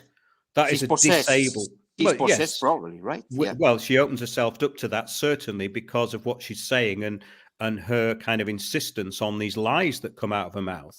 Yeah. So that is kind of goes along with possession. But the point is that these people know how to exploit and use these people for propaganda purposes. So she's just being used in a little propaganda war. But then you've got the idiocracy arguing that she actually has a viewpoint. Well, of course she doesn't. It's completely obvious that there's not an argument there. And then they go, oh, why? Because you're a middle-aged man, you just hate her because she's a teenage female activists. Do you know what I mean? And this is part of the. It's part of the. In a way, logical, it's genius, logical right? fallacy. Logical fallacy. Yeah, but no, it's not. I think it's genius in some ways because it's genius propaganda. So basically, it means that the central point is never addressed. And I said that to Stella Creasy, the MP, because she was going on and on and on about having that baby round her neck. I said, it's nothing to do with that. And you know it's nothing to do with that. Yeah. She went to the House of Commons with this baby round her neck trying to prove this point. It was nothing about what she was talking about. Yeah. It was about her getting publicity for herself. And that's what I said to her. She come back with all these responses. And I said, the point is the central issue is never addressed. Right. And that's all it's about. The central issue is never addressed. It's all about obfuscation. Yeah. The population, etc., etc. I mean, I know friends with their studies, university studies, they're falling for Greta Thunberg, saying she's a genius. She's, they should make a statue to her. It's just incredible, guys. But yeah, it has worked. This shows you how gullible people are. What do they learn when they go to universities? They just repeat what they teach them. That's why our friend Rafael Rosselló Trotapoker, he studied law and he left it because he said, I'm surrounded by idiots that all they do is they are like parrots, repeating what they teach me at the university. What they teach me at the university is nothing about justice or law. It's all control, basically. So he left. He didn't want to know. He didn't want to be a lawyer in the end, basically. No, the good people who study law will not be lawyers because once they've been into court a few times, they will know how it works. So maybe you should give Javier a few of the points we're talking about because he looks a bit bored. No, espero que no te estés aburriendo, Javier. I'm just going to go get a drink of water. It's amazing.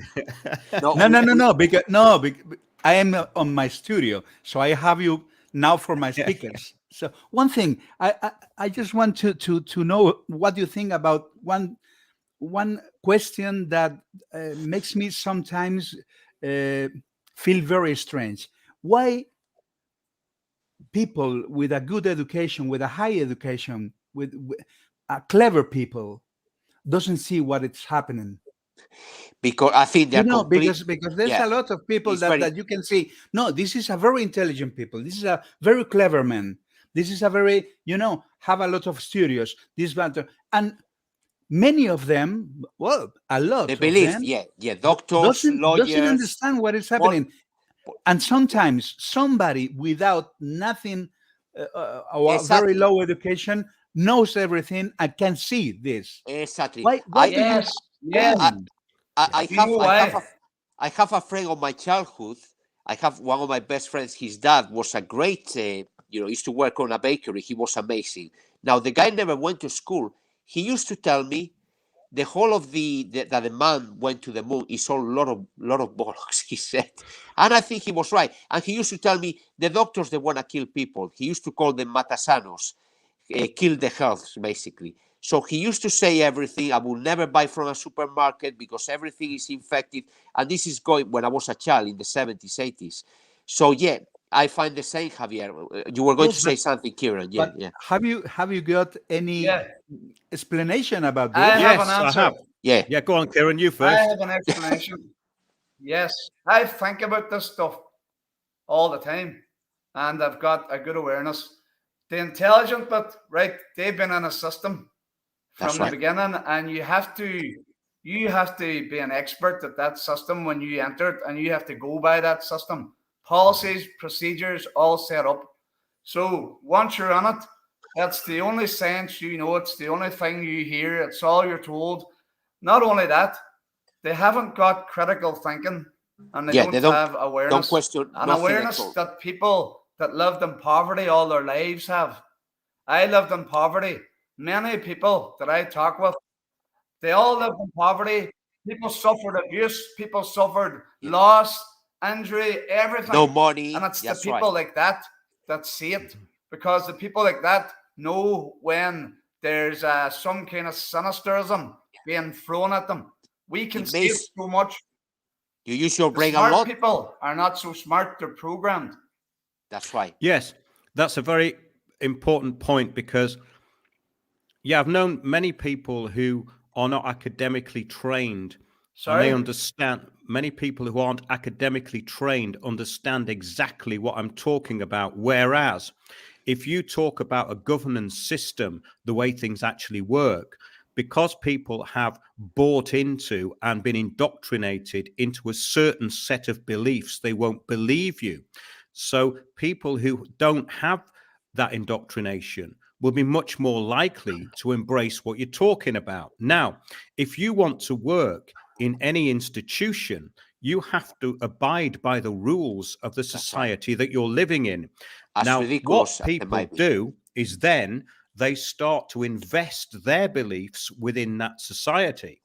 So by the time you're 10 or 11 years old, if you look at the people in your class, you will know those people who are going to go into the civil service or rise into these administrative jobs within government. It's completely clear. Now, when I look back at the people I was in school with, the ones who were rebels and the ones who we always got chucked out of the class, in actual fact, they turned out to be the most intelligent because they would be able to see things that the others couldn't. And the reason for that was blind obedience leads you into tyranny.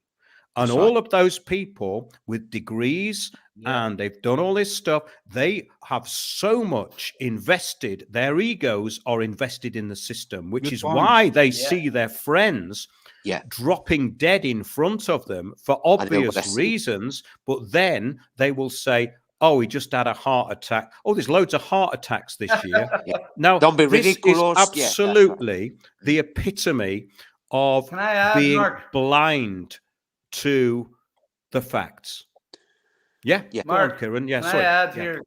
See children that have lived in poverty, like myself, living in poverty and going to school, and in the morning when you're at school, you're hungry because you didn't have breakfast, maybe, right?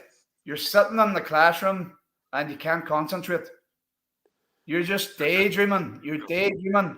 You're not taking in any of their bullshit. You're not getting programmed. You're not being programmed in any way. And that's why the people on the lowest levels of attainment,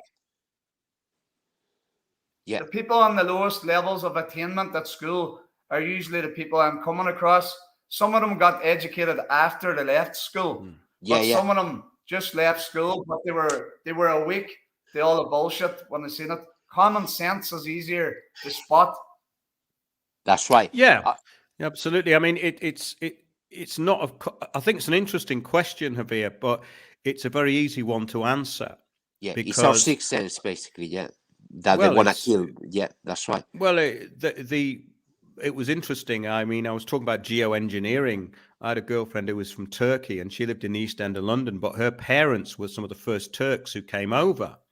And they couldn't even speak English properly. She didn't even have a proper name on the birth certificate. They couldn't even spell a name. But her father had been a shepherd, and he'd come over to the UK, and she explained about a geoengineering program to him, and he said, "Yeah, well, they're just trying to kill us." But you try saying that to a yuppie in London, and they will go, "Oh, that's ridiculous. That's a conspiracy theory." You are far right. Yes. Well, that has nothing to do with it, actually. Right? Well, it's just programming. I mean, how much programming do you want? There's a book that came out in 1918, and it's called The Principles of Secondary Education, written by a man called Alexander Inglis, funded by the Rockefeller Foundation and Andrew Carnegie. Okay. Now, in that, it clearly says the whole purpose of education is to direct and prevent change within the individual. So in other words, once you are in that sausage machine, it's done by peer pressure anyway.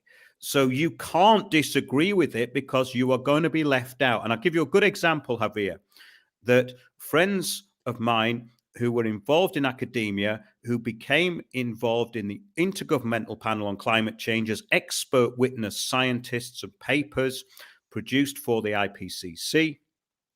They worked in the educational institutions of London, like University of London Union, for 30 years. They wanted to put on a meeting which challenged the IPCC, Intergovernmental Panel on Climate Change, position on global warming. They were demonized not only by the universities that they'd worked for 30 years, but by all the mainstream press. And they could not understand why, because they'd been in academia all their lives and didn't realize that once you step out of that, you are toast. Yeah, End of. you are out of the call, basically. They don't want to know. That's right. It's the same Yeah. thing I was telling Mark Javier. So I teach in an academy. So in Spain, in England, you do piano grades from beginners, grade 1 up to grade 8 advanced. Yeah, and then you can have diploma. Okay. So I only went to Goldsmith here, a very good music college in the UK. And then I studied in Spain in the conservatory in Vigo, but I didn't go to Oxford University or the Royal Academy. Now, there's a few academies that I want to teach, and the previous teachers, they have Royal Academy, PhD, amazing. Now, some of the kids they teach, they will be on grade 1 for 2 years. They were 13, 14-year-olds. I'm not kidding. I got the certificates. All the ones I have, when they are 14, I pass them from grade 1 to grade 5. And they tell me, oh, how do you do that? You shouldn't do that. Well, why not? But you allow, you're telling me I shouldn't, but it's allowed. And actually, the results, they've been great. Now, other people, they go like PhDs in music and all that, because they tell them, the system tell them, no, it's better if you go 1 year and a half. The poor kids, they get bored out of death, playing the same pieces, and they don't want to play anymore. It's the same thing when people, the new teachers, the new music teachers, they want to force people to practice with a metronome. I mean, all the greatest musicians, it's good to practice with a metronome to see if a piece is good. Exactly. Paul McCartney, Santana, Chuck Berry, Jimi Hendrix, Paco de Lucia, they never play with a metronome, right? But they don't get, it's like being kind of, you are like repressed, right?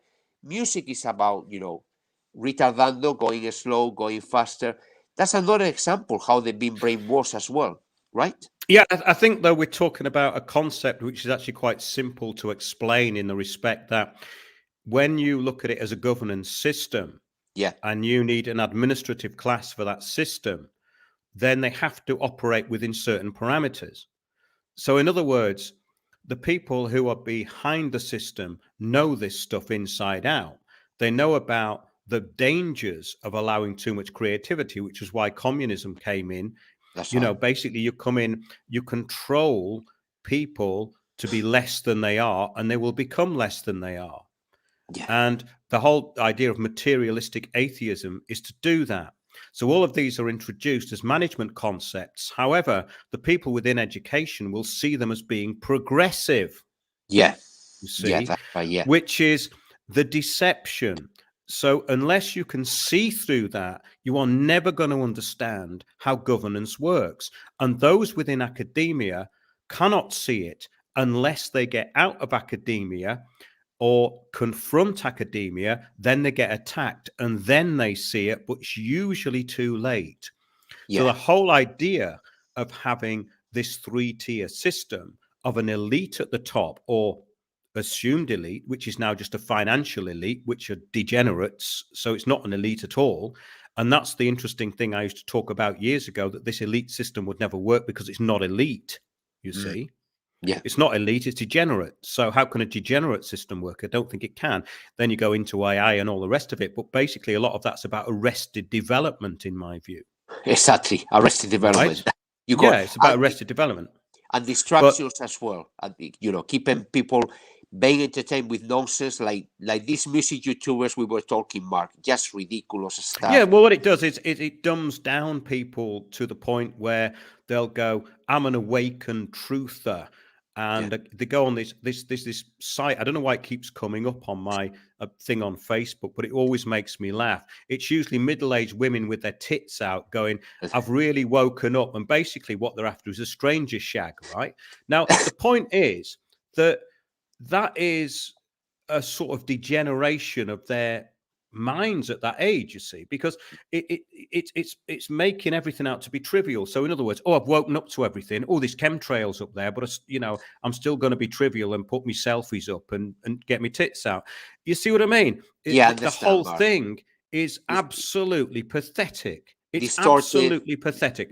And the point is that if you're going to say, the whole point of what they mean by awakened, So they're going to talk about chemtrails, and they're going to say Bill Gates is killing babies in Africa, but never put anything together properly. Do you see what I mean? What are they talking about? Because these so-called truther groups will never read my articles or want to know anything about anything actually works.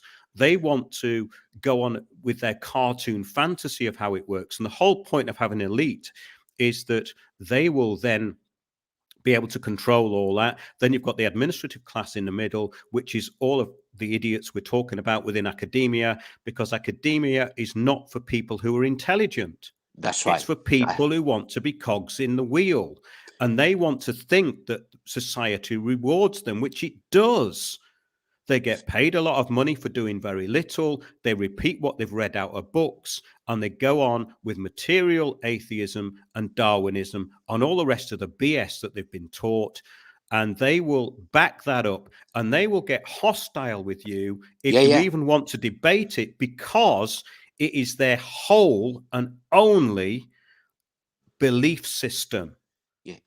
I haven't got a belief system that can be attacked, because everything that I say, I can back up. But the point is that I've also got no issue with it either. If you're going to tell me something else that's going to be equally useful, then I'll absorb it. But these people can't, because they're part of a system which they don't know they're part of, but they think it actually they think they're successful because they're clever.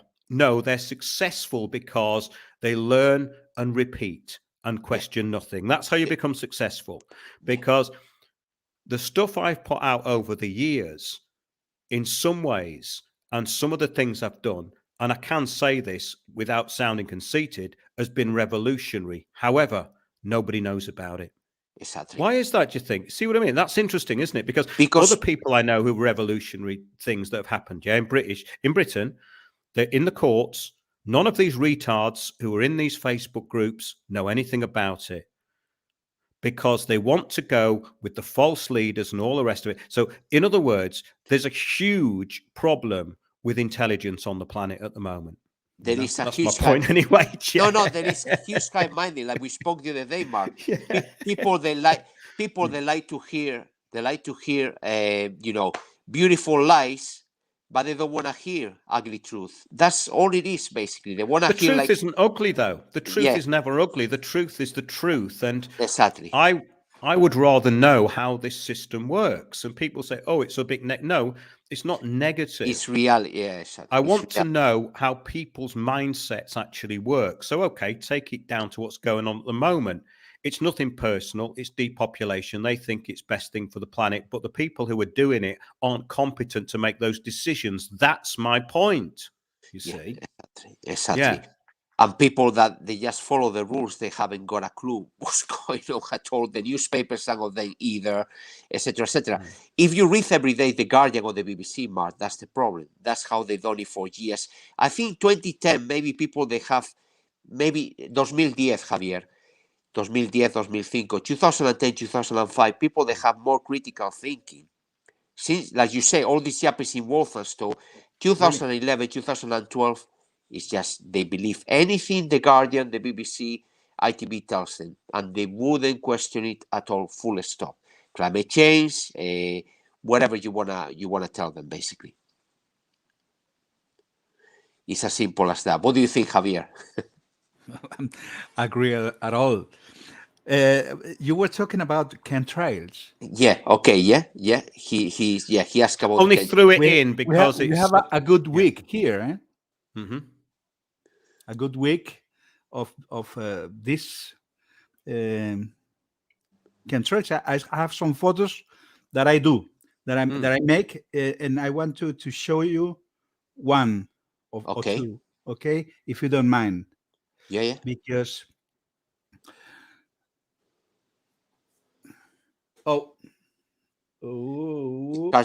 yeah, that's kind of crisscross everywhere. Yes. Can you see? It's been happening everywhere now. And where is that? This is very near Madrid. Madrid, yeah. Yes, in a road to Valencia, the Okay. 41 kilometers from Madrid. This is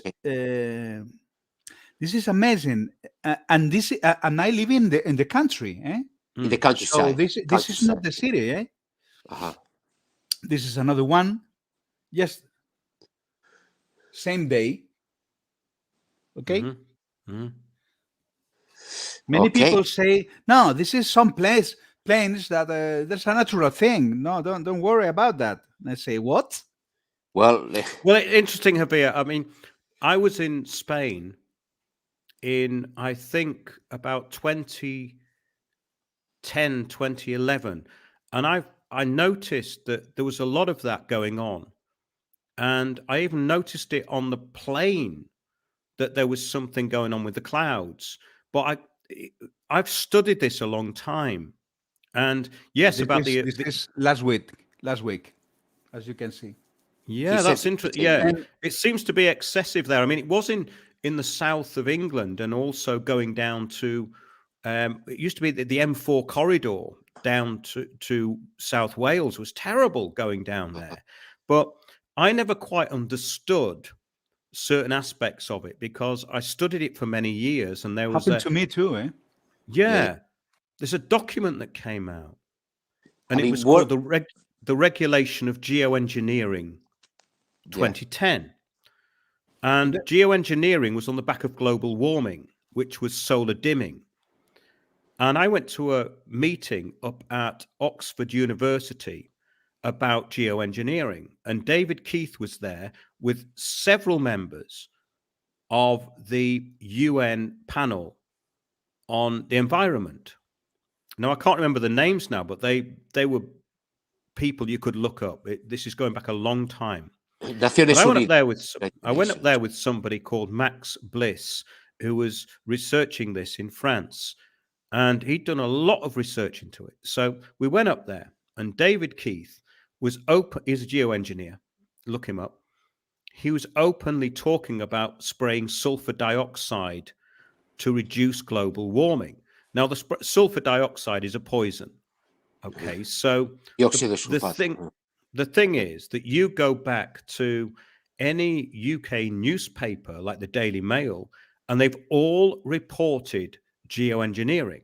They've reported it as mirrors in the sky, which is reflection through the particles, or they talk about this solar dimming, or they talk about sulfur dioxide, and it's all there. Now, what I don't quite understand is the coordination of these programs. That's what I don't quite understand, because nobody's ever explained that adequately, as far as I know. I feel the same. But there's another thing. About 25 days ago, I buy un medidor de radiación. Compré. Something that measures radiation. Yes. And every day I take the measure, and it's zero here at the country. The studio is zero in the countryside. Zero. But the other day, about 4 days ago, coinciding with coinciding with the chemtrail photos that I show you. The little machine that I have for measure the radiation, start to beep beep beep beep beep blinking. Okay, but what are you actually measuring? What are you actually measuring? Electromagnetic field. But that could be anything. So are you saying that because of the particular aluminium, it increases? Could be. Yeah. So let me just get this clear. So you think it's possible, or this could be a consequence of geoengineering, in that particular aluminium would cause there to be more fusion with the EMF radiation? I really don't magnetosphere. I really don't think that. I really don't know. Yeah. I really don't know what happened. But the only point I see is the coincidence with both things. Okay. I don't know why. It makes you We wonder. were Yeah. talking that we can see this, but we don't understand Can't the explain, yeah. coordination of this with COVID and with the other things, you know? No, that's getting into speculation, but it's very interesting because Paul's just asked, where's Kieran? Well, we don't know because he keeps dropping in and out. As soon as he gets back, we put Right. him in and then he disappears again. Right, You know? right. Yeah. So, No, but yeah.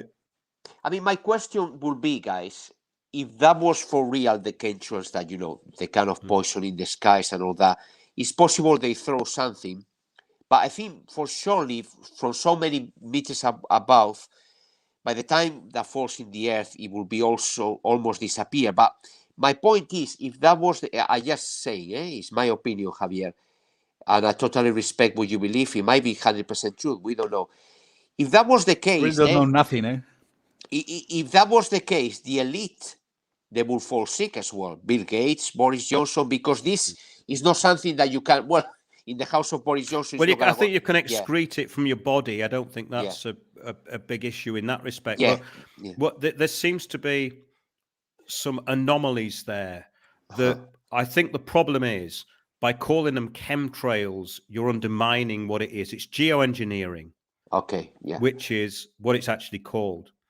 And geoengineering is something that is being implemented and has been for quite a long time.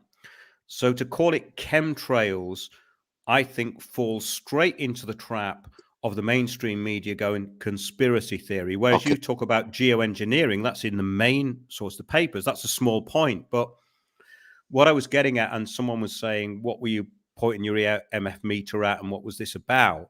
It is that, yes, it makes sense that all of this is to control organic life, which is us, through this magnetosphere, through EMF, which could be in the vaccines and all the rest of it. Now, the reason I don't get into that too much is because people speculate about things they don't know what they're talking about. And I'm not talking about you, Javier. I'm talking about the general kind of things that go on. They make huge assumptions. Big YouTube channels, they have no foundation evidence for. Now, what was interesting, there's a fellow called Michael J. Murphy. He's dead now. He became, unfortunately, addicted to drugs.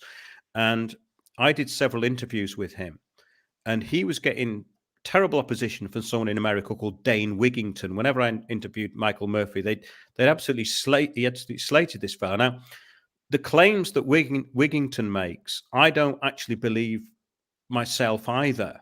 Yeah. You see, and also he's going along with the global warming theory, which is why they say they're doing it in the first place. So it doesn't. None of it makes any sense, right? There's this conflicting stuff. I remember the first show I ever did at the People's Voice TV, the David Icke channel, which was the one he started in London. David Icke. Yeah. Well, the first show I did was about geoengineering. So I did a lot of research for that show. But what I would say is that all this time later, which is 7 or 8 years later, I still don't know that much about it because you can't find that much. You get to a certain point with this information. And I've talked to many people who were in the RAF, commercial airline pilots, and of course they know about spraying programs, especially the military, because the military used chaff to hide things. Now, then it gets into all this other stuff. And I have never found that much reliable evidence from anybody in the so-called alternative media as to what it's really about. They have theories, but the only thing I could nail it down to was solar radiation management on the back of global warming, which we know is BS because that's part of the thing, right? So if they're doing it on the back of that, that would mean that a lot of these corporations are involved in it, which they are through UN Agenda 21. And there was this theory that it was mainly NATO countries that were being sprayed. Now, that seemed to be true. I mean, Spain, we did a lot Germany. Spain was particularly bad, actually. So there is something in that. Whereas I'm in Bulgaria at the moment, but you don't see it here at all. But that's maybe because there are not that many planes. I'm not really on any flight paths here either. But you see planes, but you don't see those. Some days, though, You get it a little bit, but that's what I could never understand in London was that it started all day, but some day and several years later it changed. It wasn't going on as much. So it's a you have to. I think you'd have to really go into this in a massive way to make any sense of it. Personally, Yeah, it's quite hard to grasp. It's difficult to entender. yeah. But yeah. So I just remember Javier and Mark. Javier, you know the famous Spanish actor Antonio Resines? Of course. Yeah, You there know is a what happened to yeah, him now. No? famous Spanish actor. He was a typical left wing, blah blah blah. Anyway, a friend of mine, YouTuber, is kind of like you, like me, very away, or like Javier. He knew what was going on since March 2020, yeah, with the COVID and everything. Okay, so he was making videos. Himself, he called him saying, "Listening, don't do that because if you keep on talking that COVID is not real and blah blah blah, and it's a false pandemic, you could end up in the ICU." Okay, how life works is incredible. Less than 2 years later, the one that is on the hospital after 3 doses of the vaccine is the Spanish actor Antonio. Nobody can explain that. You're supposed to be protected, but it's not actually. The one this friend of mine, he never had a vaccine, never had a mask, is perfectly healthy, fine. The ones that they get in treatments, medical experiments, they are the ones ending up on the hospital on intensive care. It's just very simple, really. At this moment, the vaccinated are collapsing some hospital. Yeah, that's Here right. in Spain. I don't know what's happening there, but I'm sure it's here, the same. and you can see this on mainstream too. Mainstream media, yeah. yes. That's right. Yeah. I think that's a good point that we brought up the other day with the different types of media. So you've got the mainstream, which is like one propaganda narrative. Then you've got this kind of middle ground, which is the gatekeepers, the kind of Peter Hitchens, this Belfield guy, and then GB News. They're just gatekeepers. They've got nothing to say about what's going on. Julia Hartley Brewer, they never address the issue. Then you've got this alternative media, which seems to go all over the place and actually demonizes. They don't look at what I do. They're not interested in fact a lot of the time. Some of them are, but most of them aren't. And it just seems to be this little circus of people who think they've woken up to something when most times they haven't really. They've kind of opened their eyes slightly, but they've got a long way to go. And then they put on all these so-called conspiracy theories, which is they actually feed the mainstream by what they do. Yeah. And then they attack people like me because they associate me with them. Then you've got this other kind of bracket of researchers, and there still are. And there's a lot of research sites around, Investigadores. Yeah, there's still quite a lot around, but they don't get any traction anywhere. And so you get all this assumption made, and then it's like very popular to make these assumptions. I'm just going to go back to something in chat actually, but it's quite important because someone's saying, check flight radar that's interesting because then you can see how many flights are actually being made. The other thing is, yes, it is about solar flaring does seem to coincide with this kind of program. I did research it quite a lot for a few years. I was incredibly interested in it. And so I did look into all that. And I also looked into the particulate aluminium that we found in the soil, and it was very prevalent in London. But you seem to hit a bit of a dead end with it after that. And I don't find any of the people who came forward talking about it credible. They would always put it in these platitudes and it would never get anywhere. But when you listen to the originators of it, David Keith, Bill Gates, they openly talk about they're doing it. So it is part of a system, but whether it's part of a much bigger system, I think it is part of a bigger system. But then you get into sort of stuff that I have looked into and I do believe in, that there is some off-planetary thing going on, which I think is really interesting in that the Earth has been terraformed for something else. In other words, there's going to be a mass depopulation, then it's going to die out for quite a long time, then something else will come along. But that's kind of outside the scope of what a lot of people think. So I only get into that when I'm looking at the really bigger picture of, say, the re-engineering of human beings about 200,000 years ago to create the present Homo sapiens sapiens, which was genetically modified with the fused chromosome. And then you can get into these ancient stories which go back to Sumeria and beyond, that basically humans were created for a certain purpose. So then you're getting into much bigger areas. Now, I always prefer, because it's a radio show, to keep it quite tight, but we've covered all this stuff over the years. Covered a lot, Yeah. And I think that geoengineering program, I always thought it was something that was related to something much, much bigger over a longer period. And it was being done for a particular purpose, which most people would just go, that is just incredible, and I don't believe it. And that's why I kind of shut down some of that, because it fits into a much bigger picture when you talk about the terraforming and the reformation of the planet. Indeed. Yeah. Mm. Quite... Anything else, guys? Because we've been talking a bit, but anything else? Solutions, maybe, Javier? What do you think? How do you feel towards the future, Javier?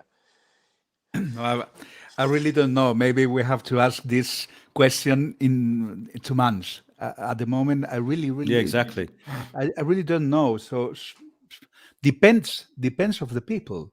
Depends the people. Yeah, that's right. It's going to depend. Look, not depends of the governments. No, but the people. It's the only way. I think there are only 2 ways. One is the people, and the other one is military. But military only cannot be, because this is a cope. No, this is a coup. Yeah, a coup. No? Global coup. So, yes. So must be together the people with the military. I think it's the only way. It's the only way. That's right. Because all the courts. That's my feeling. Yeah, the courts are. It is that serious. It's definitely that serious. Yeah. Right. Yeah. The courts are controlled. This is biblical, no? Biblical is right. Yes. Biblical. Yeah, biblical. The Revelations. Definitely. Yes. Book of Revelations, Apocalypse, like Arconte said, Pedro. Really, really. And what is? I'm sorry, but what is COVID pass, and what? This is the number of the beast. Yes, I feel like this too. Yeah, because it's very clear for me. No, it's so clear. So the only way is the people start to wake and go ahead, hit the streets, like you say at the start of this. Of tonight, no, and this is the only way. I'm very sorry, but I don't believe nobody. It's very important to. I think I know that many people doesn't believe in a person like Donald Trump, but I really feel that the 6th of January could be happen something. Okay. We really hope he's gonna make a, but I don't know. I don't understand. So I feel that high vibration about this, you know. Well, that's interesting. I mean, I think this idea of everything's always in the future, though, and something's going to happen on a certain date is, a bit problematic. But I think your point about Trump and this whole idea of what happened in America is very important, because I don't think it was anything to do with him. I think it's what people believed him to be. And nobody talks about that. That's right, yeah. Nobody talks about that. It's not about him. It's about what people believed he's about.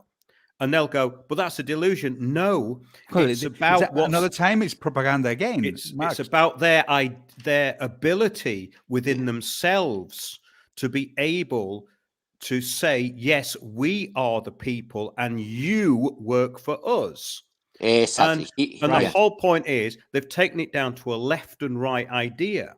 So in other words, what's now called the left is the new system, which is why they call everything far right, which is a joke, because anything that gets demonized as much as he was, it must be the exhibition of what is opposite to what they're bringing in, but it doesn't mean that wasn't controlled as well. You see, that's the point. It's about what people believe.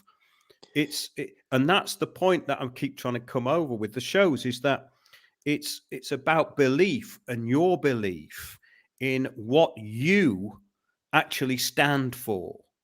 So what I think we're seeing is the rise of narcissism and the kind of way that truth is completely and utterly unimportant.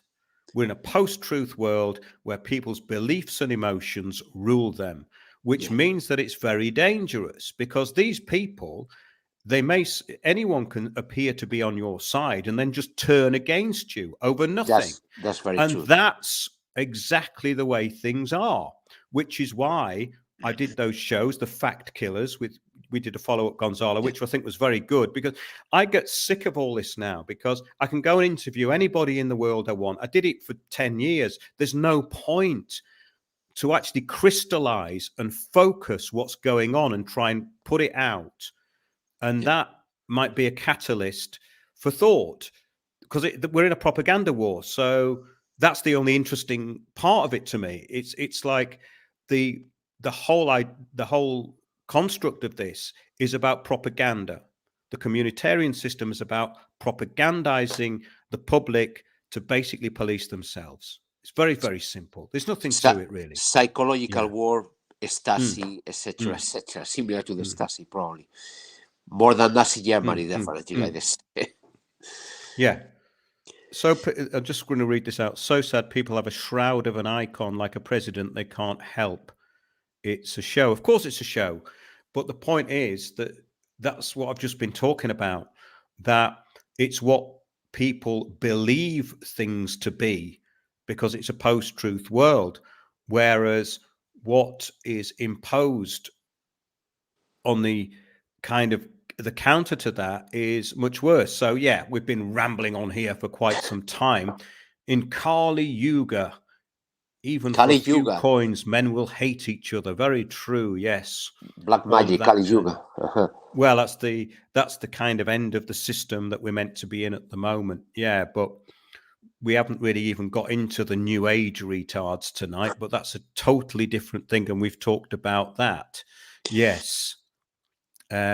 Yeah, quite interesting comments anyway, and I hope people have enjoyed it. I mean, I thought we were going to have more of a laugh tonight, but it's, as usual, it's been a very serious kind of thing, which I don't think I can help doing. I'm sorry, I can't be trivial, you know. Mark, tell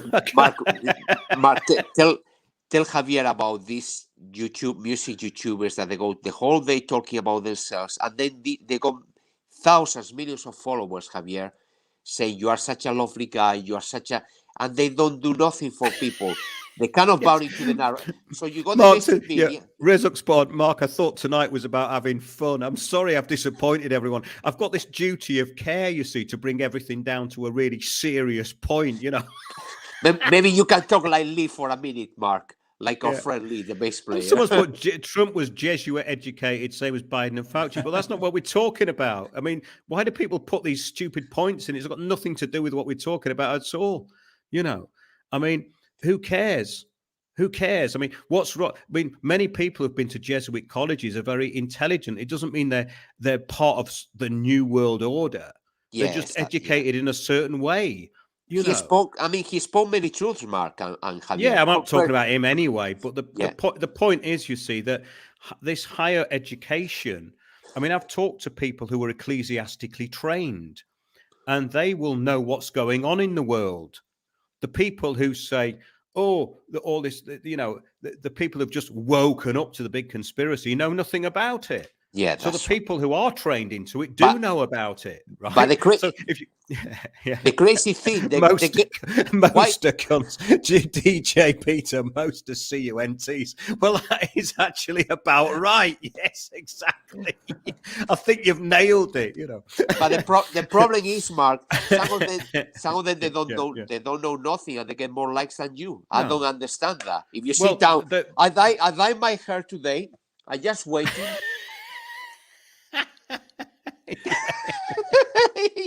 I know, I know, but the point is, it's like you've got that we were talking about that, but the thing is that I've been doing this longer than any of these truthers who are about. Yeah, that's you know what I mean? These so-called truthers, right? Now, I was doing this in 2007, 2008. They don't know about any of my court cases because they were all wiped out off the internet and my old website disappeared. Yeah. But then you put in actual facts, and they'd rather hear these kind of fantasies, which is why I invented Common Law Malcolm, because Common Law Malcolm is exactly what they are. I mean, Common Law Malcolm's funny because he's failing and says he's winning, which is exactly what these people are doing. Yeah. So it doesn't matter whether it's the latest ex-copper who's going into a police station with a bundle of documents, waiting for a crime number, which he knows will not appear, or the opium addicts. It doesn't matter. None of them are dealing with what is important. And that was the big problem I had with the UK, because I went down for years. I gave everything I had going around doing talks there, and nobody listened to a damn word of it. And that's the sad and true part. Marks, you got a few followers on you. That's not what I mean. I'm talking about actually describing the system and being able to define exactly how things works, which is what I was doing. I was putting it into a model, but people don't want to hear that. They want to hear bullshit. They want to hear that someone's coming over dressed in tights with a bow and arrow to save them. That ain't going to happen.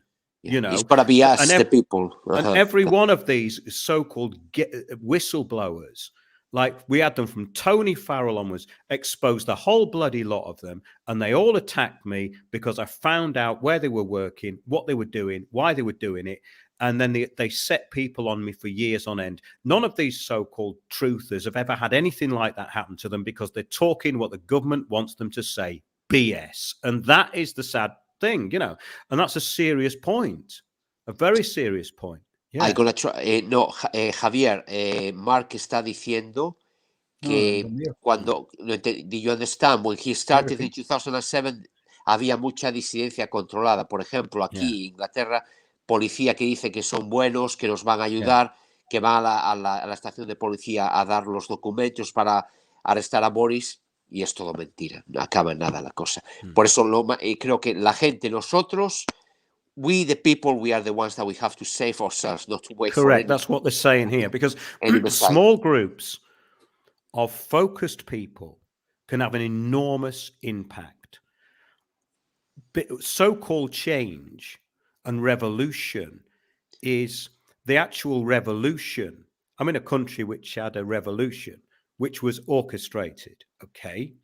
Now, the point is, once you look at the coordinates of that, you can see in 5 minutes that this was set up to happen. So all so-called revolutions are set up to happen. Yeah. But the revolutionaries love to think that they are a part of something big and it's going to change. But the revolutionary is taken account of and then steered into the inevitable outcome. That's what happens in the UK with these so-called protests, which aren't protests, which are get-togethers. And they've criticized me and misrepresented what I've said. And what I actually said was that the protests are organized and they have to be approved by the state, which of course they do. And then I say that all protests are. No, I didn't say that, but I've studied it in enough detail to know that it works in a certain template. Everything works to a template in this new system. Everything works to a template. Yeah. Well, the point is, if you can interrupt that and go against the algorithm, then you can have some success. And that's what I've always said. And it does work. I've done loads of things that have worked. And that's my frustration with all that. And that's why I get really fed up when these sort of dope smoking new age retards come along and call me a shill, because that is an affront to my integrity and what I'm doing. And they think it's some trivial thing because they're these people who are just trying to sell hoodies or set up a website or, you know, and I've had this for years. It goes back to We Are Change. We Are Change was set up so that everybody could form a We Are Change website, which British intelligence duly did, because I exposed a load of that as well. Okay. So all of these groups like Stand in the Park and all that, do you really think that you're not being steered and infiltrated at every single turn you make because you're putting it on Facebook for a start? All of it, it's all the same, but it even Telegram. Yeah, It doesn't Telegram, whatever. mean that everybody within that is steered and controlled. They never seem to understand that all of these people who are promoted and get loads of hits are what they call controlled opposition. They all are, otherwise they wouldn't be there. Yeah, that's right. Anyway, end of sermon. Anything that is good, it will never Am be I affiliated? So, Jane, Mark, please answer this question. Are you affiliated to any groups? No, but it doesn't mean that I do or do not endorse them. I'm not affiliated to anybody, but it doesn't mean that I do or do not endorse other groups. I will endorse other groups, and I will speak on behalf of other groups if I agree with them. However, I'm not part of any group. I'm myself, and the only way in this form of media that you can have any integrity is to have no affiliations or accept anything from anybody. And I accept nothing from nobody apart from information which I've checked out myself. And that's about it, you know? Yeah. Everything is controlled pretty much. And the truth is going to be completely demonized or hidden for sure, Mark. Malcolm could sell lots of mugs to win. Yeah, I should see. The thing is, right? If I was a businessman, I could exploit common law Malcolm and all, but I just haven't got bloody time. You know, I've got other things to do. You know, I haven't. I mean, I'm making films and do stuff like that, and then they go, "Oh, he's an actor." Well, it says on IMDb I'm an actor, but I'm not. As we said the other night, I'm not an actor. I don't do acting anymore. It's like these retards out there who go, "Oh, he's an actor. He must be lying."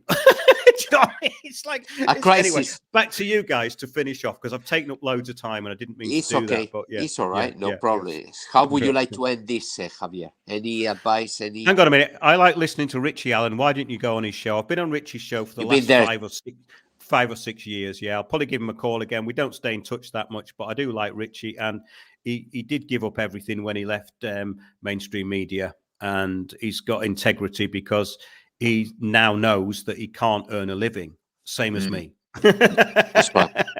Malcolm needs to do an Xmas record. Yeah, in March when it's too late, right? That's when he needs to do it. Anything you want to say, Javier? Anything to finish? No, I'm very agree with everything, and I really like the way you think, Marx. I didn't know the first time like I know you now. Yes, so yes. It's nice to hear you. And the only thing I can say is that what I said before about the people, we the people.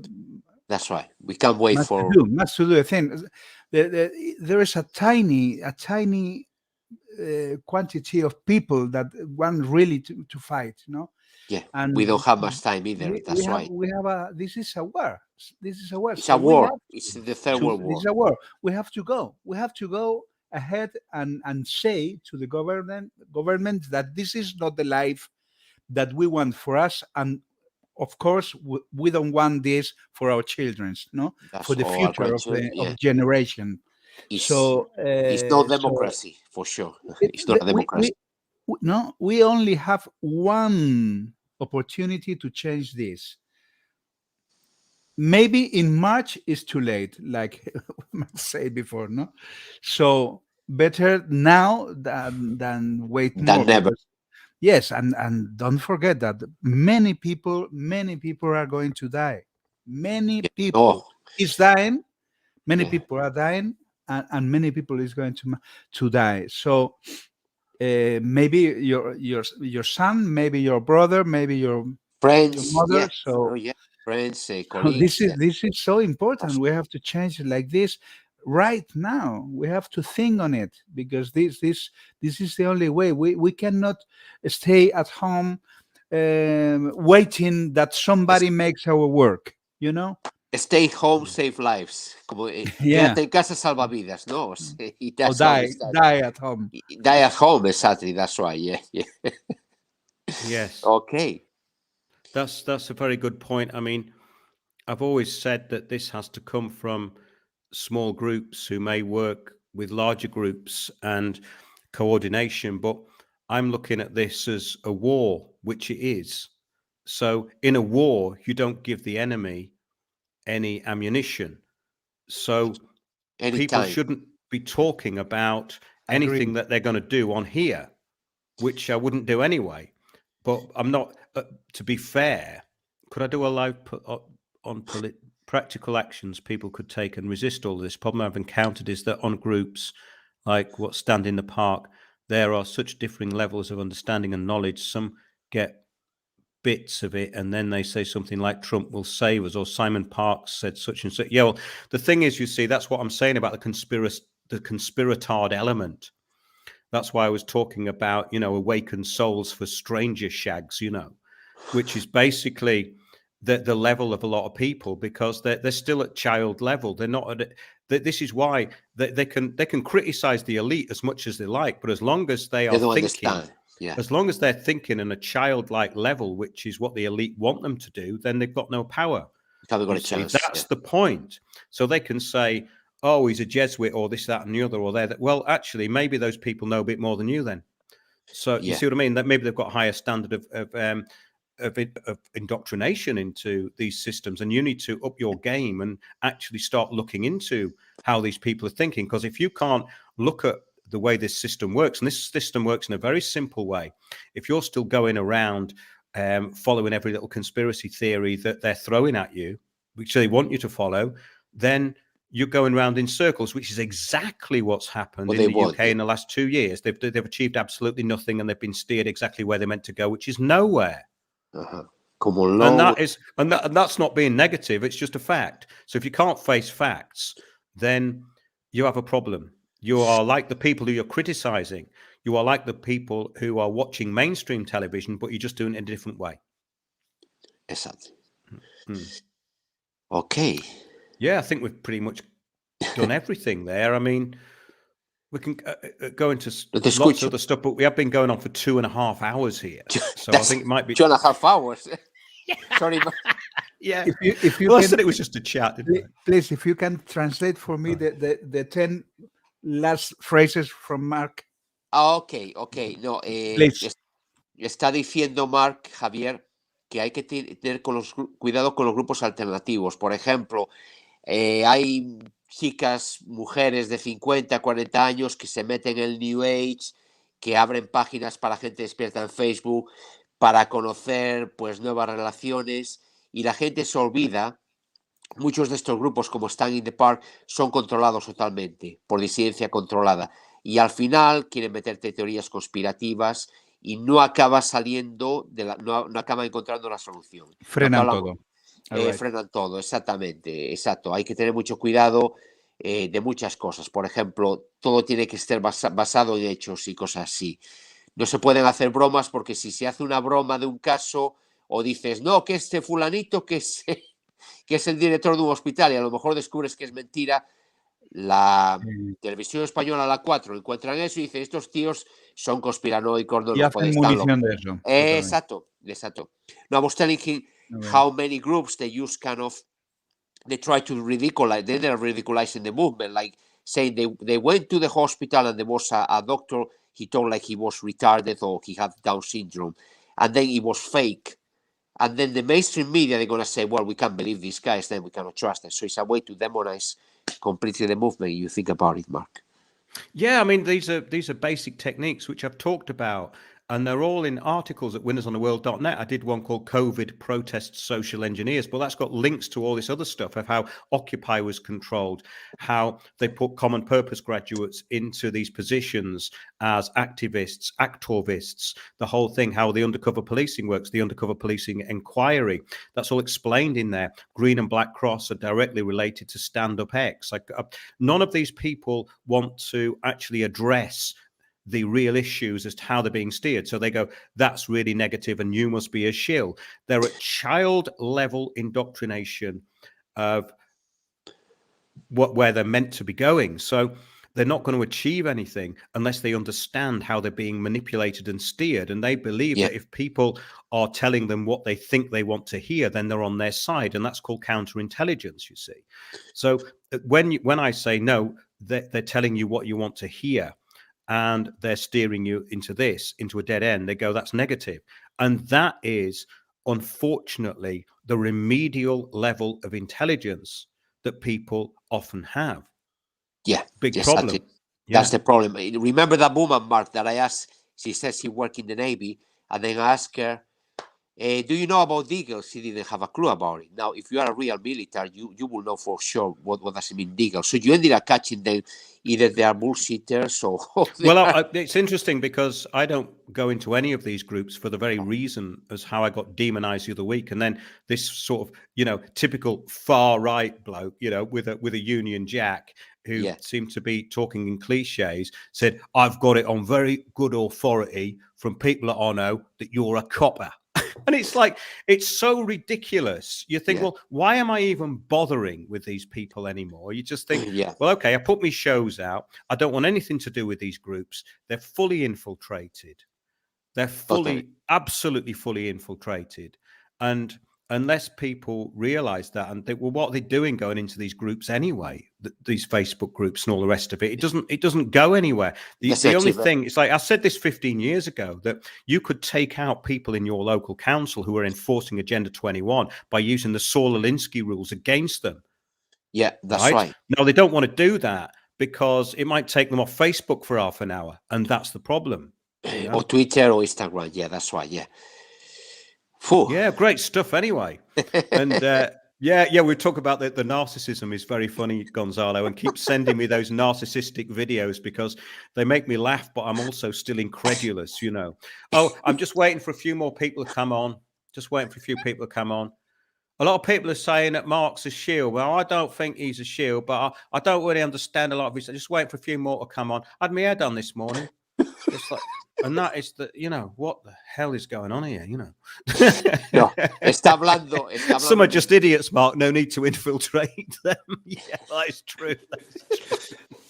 I'm going to translate to Javier. No, estaba hablando Javier de muchos youtubers aquí en Inglaterra. Una chica se pone ahí enfrente de la cámara y está esperando a que la gente entre. Ay, me teñí el pelo hoy y ahora voy a...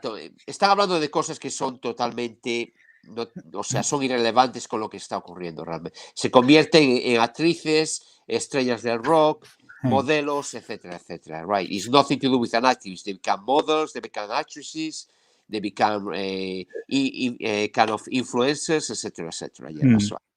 Sí, de todas formas, yo creo que hay mucha gente que ya está viendo, o sea, que tiene esa sensación de que algo no les funciona en la mente, están notando esto. Y yo creo que es muy importante esta labor que estamos haciendo de alguna manera, tratando de explicarlo, porque la gente que no entiende muy bien lo que pasa necesita una cosa siempre, que es esperanza.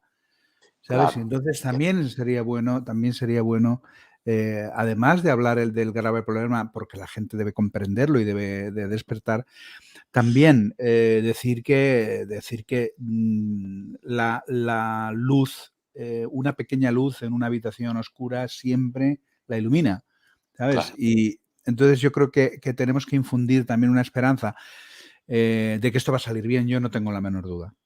Ok, fantástico. Eso sería para mí the colophon. Exactly.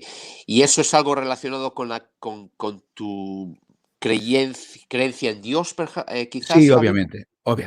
Obviamente. Quiero decir, escucha, y yo no soy una persona religiosa. Nunca yo tampoco. Pero la explicación es muy simple y me gusta siempre decirla. Porque es muy dogmático todo. No, es que Dios es Dios y la religión la inventaron los hombres, o sea, entonces todo lo que viene de los hombres es imperfecto y en este sentido yo creo que dejar que Dios actúe va a destruir directamente esa maldad que está ahora mismo como las ratas revolviéndose en ese rincón.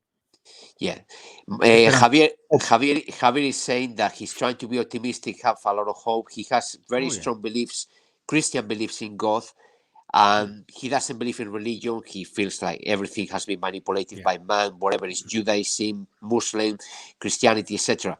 And he feels that there will be light at the end of the tunnel, that the evil, they can never win. And we can tell as well, that's true what Javier said, the evil between themselves, they are giving us laws that are completely stupid, completely draconian, and they don't make sense at all.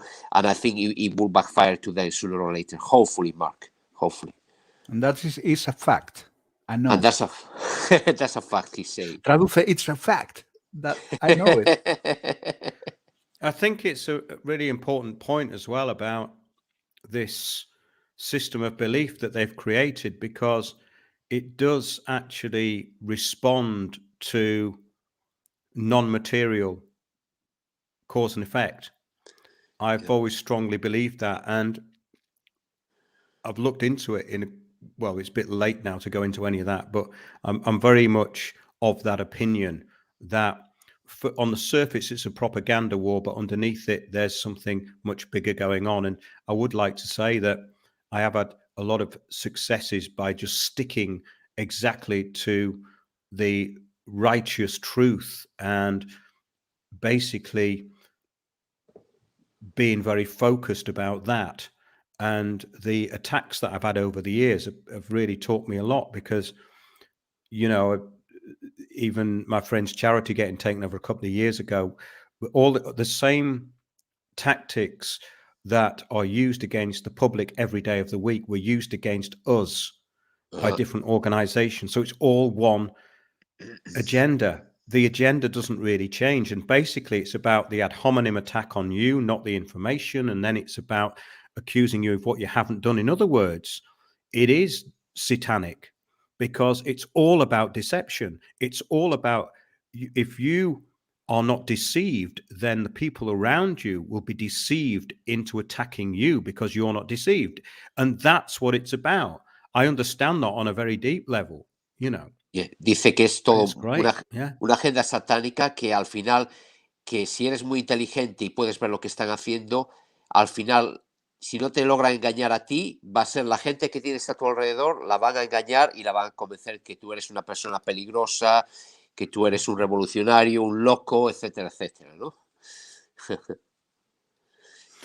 All right. Thanks a lot. Yeah, thanks a lot, and thanks, Javier, for being so patient. You know, and we lost Kieran. I mean, I think he must be out in the wilds somewhere, because he's usually got quite a good connection. But I think he made some really good points. And that's what you see. I didn't really even to know whether to carry on doing these things, because having been demonized and attacked so much and not really got anywhere with a lot of the stuff, that we do have a very loyal following in a lot of ways, but people just seem to be so easily maneuvered by nonsense that I almost thought, well, maybe I should just carry on with research and just put it out as a research project. But these sort of things do cheer me up. Kieran's in the pub. Yeah, probably is. But it's good when people comment like that, as though they are getting something out of it, because I am never sure whether it's actually going anywhere. And I have been doing it a long time, but my integrity to this has been 100%, you see. So what I do get sort of fed up about is that people will be misled so easily, and they will walk away from simple facts so easily. And that is always been, we love your shows, don't stop. Thanks, Kathy. I appreciate that. Appreciate James, don't stop. That's great, because it's, you know, I've been doing this a long time, and a lot of these people come and go, and then I find that that real information is really hard to come by in any form of media now.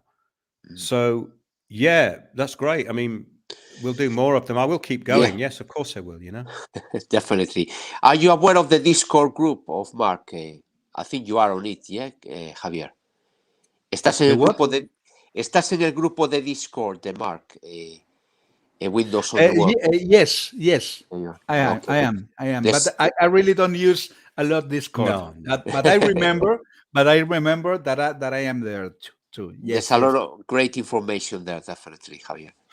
That's great. I mean, yeah, we do have a Discord group, everybody. If you go to windowsontheworld.net, on the homepage, you can get a link to our Odyssey channel. All of our shows will be on Odyssey, including this one. I'll probably take this off YouTube next day or so, because we've had community strikes now. I want to keep the YouTube channel just to advertise the Sunday shows. But all of our stuff is available on Odyssey, and the link's on the homepage. And we have a live shows page at windowsontheworld.net for all the Sunday shows. Every single Sunday show in the archive is on the live shows page. And if you go to windowsontheworld.net, you will find a host of articles and links in those two sections, articles and shows. And you will find that they link to many, many other shows. And that information is like an encyclopedia. So you can then go and just listen to the Sunday shows, and they will all link together. And if you keep listening to that stuff, it'll all start to make sense. And that's why I did it for, because there is a honed down stream of information there, which describes very simply how everything is working under this model of this system which we're in, which is a communitarian system with basically a technocracy, which is the overall way it runs. So yeah, that's great. We're usually here every Sunday, 9:30 p.m. and this was a special broadcast. And yeah, it'll be available on the live shows page at Windows on the World as well, and along with all the other stuff. So yeah. Great, lovely. Jane said, rather watch you on my TV than listen in the darkness. Well, actually, I know what you mean. I mean, people do prefer looking at and seeing things, but actually, I've spent most of my time learning by listening to things in the darkness, basically. Yeah, it's true. So, It's very true. Yeah. It's very true. Yeah, Okay. You started to me about all this stuff in picture. Yeah, that's great. Yeah, that's great. Thanks for the comments, everybody. It's very encouraging, and Happy New Year. And don't get fooled again. That's right, isn't it? Yeah. Okay. Thanks, Good Javier, night. and thanks, Gonzalo. Thank you very you. much. Good Thank you. night. Thanks to you. Bye. See you. Good night. Thank you. Bye.